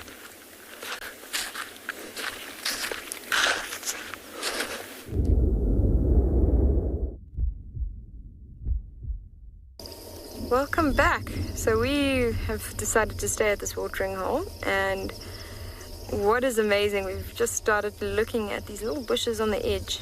And we're actually seeing one that was covered in locusts, but then what caught our eye is this praying mantis. You can see he's struggling to swim. He was caught in the flood, you know, and the break swim to the shoreline, and as you can see, he's really struggling. You can imagine he's got those long spindly arms, you know, no way to scoop the water. So he's churning up that water. A whole lot of common waxshells just flew over him. We were quite worried that he was going to get taken by one of them.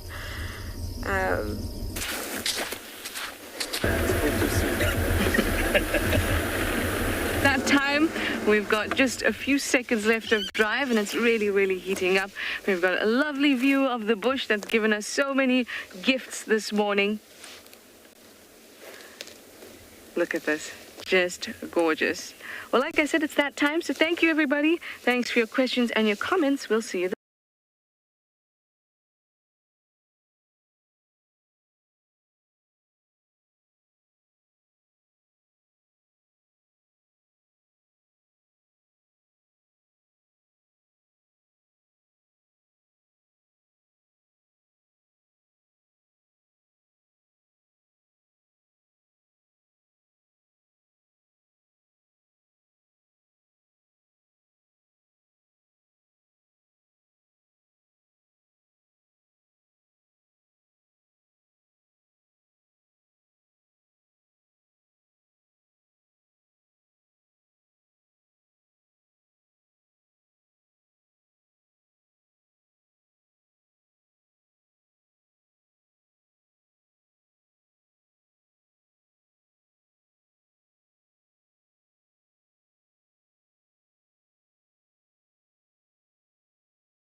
Everybody, welcome aboard. Welcome to Djuma, and it is a wonderful afternoon with a little bit of a breeze. It is about 32 degrees Celsius, 90 degrees Fahrenheit. My name is Steve, and I'm joined by Johan on camera, and we are always, as always, excited to have you with us. Our plans for the afternoon is we're going to be heading up to Buffelshoek to see what we can find. It's nice to go and just explore an area I haven't been into for some time. And if you have any questions or comments, please send them through to #WildEarth on Twitter. Throw them in the YouTube chat stream. And as always, you can go to the website and send them through on the live safari page. If you are under the age of 18, get your parents or guardians to send your questions through at kidsquestions@wildearth.tv. On that note, though, we're going to start moving as it's getting quite warm in the sunshine here. We're heading on Gala shortcut up towards Buffelshoek, which is in a sort of northerly direction. And who knows what we might find. I just heard some elephants making a big noise over there.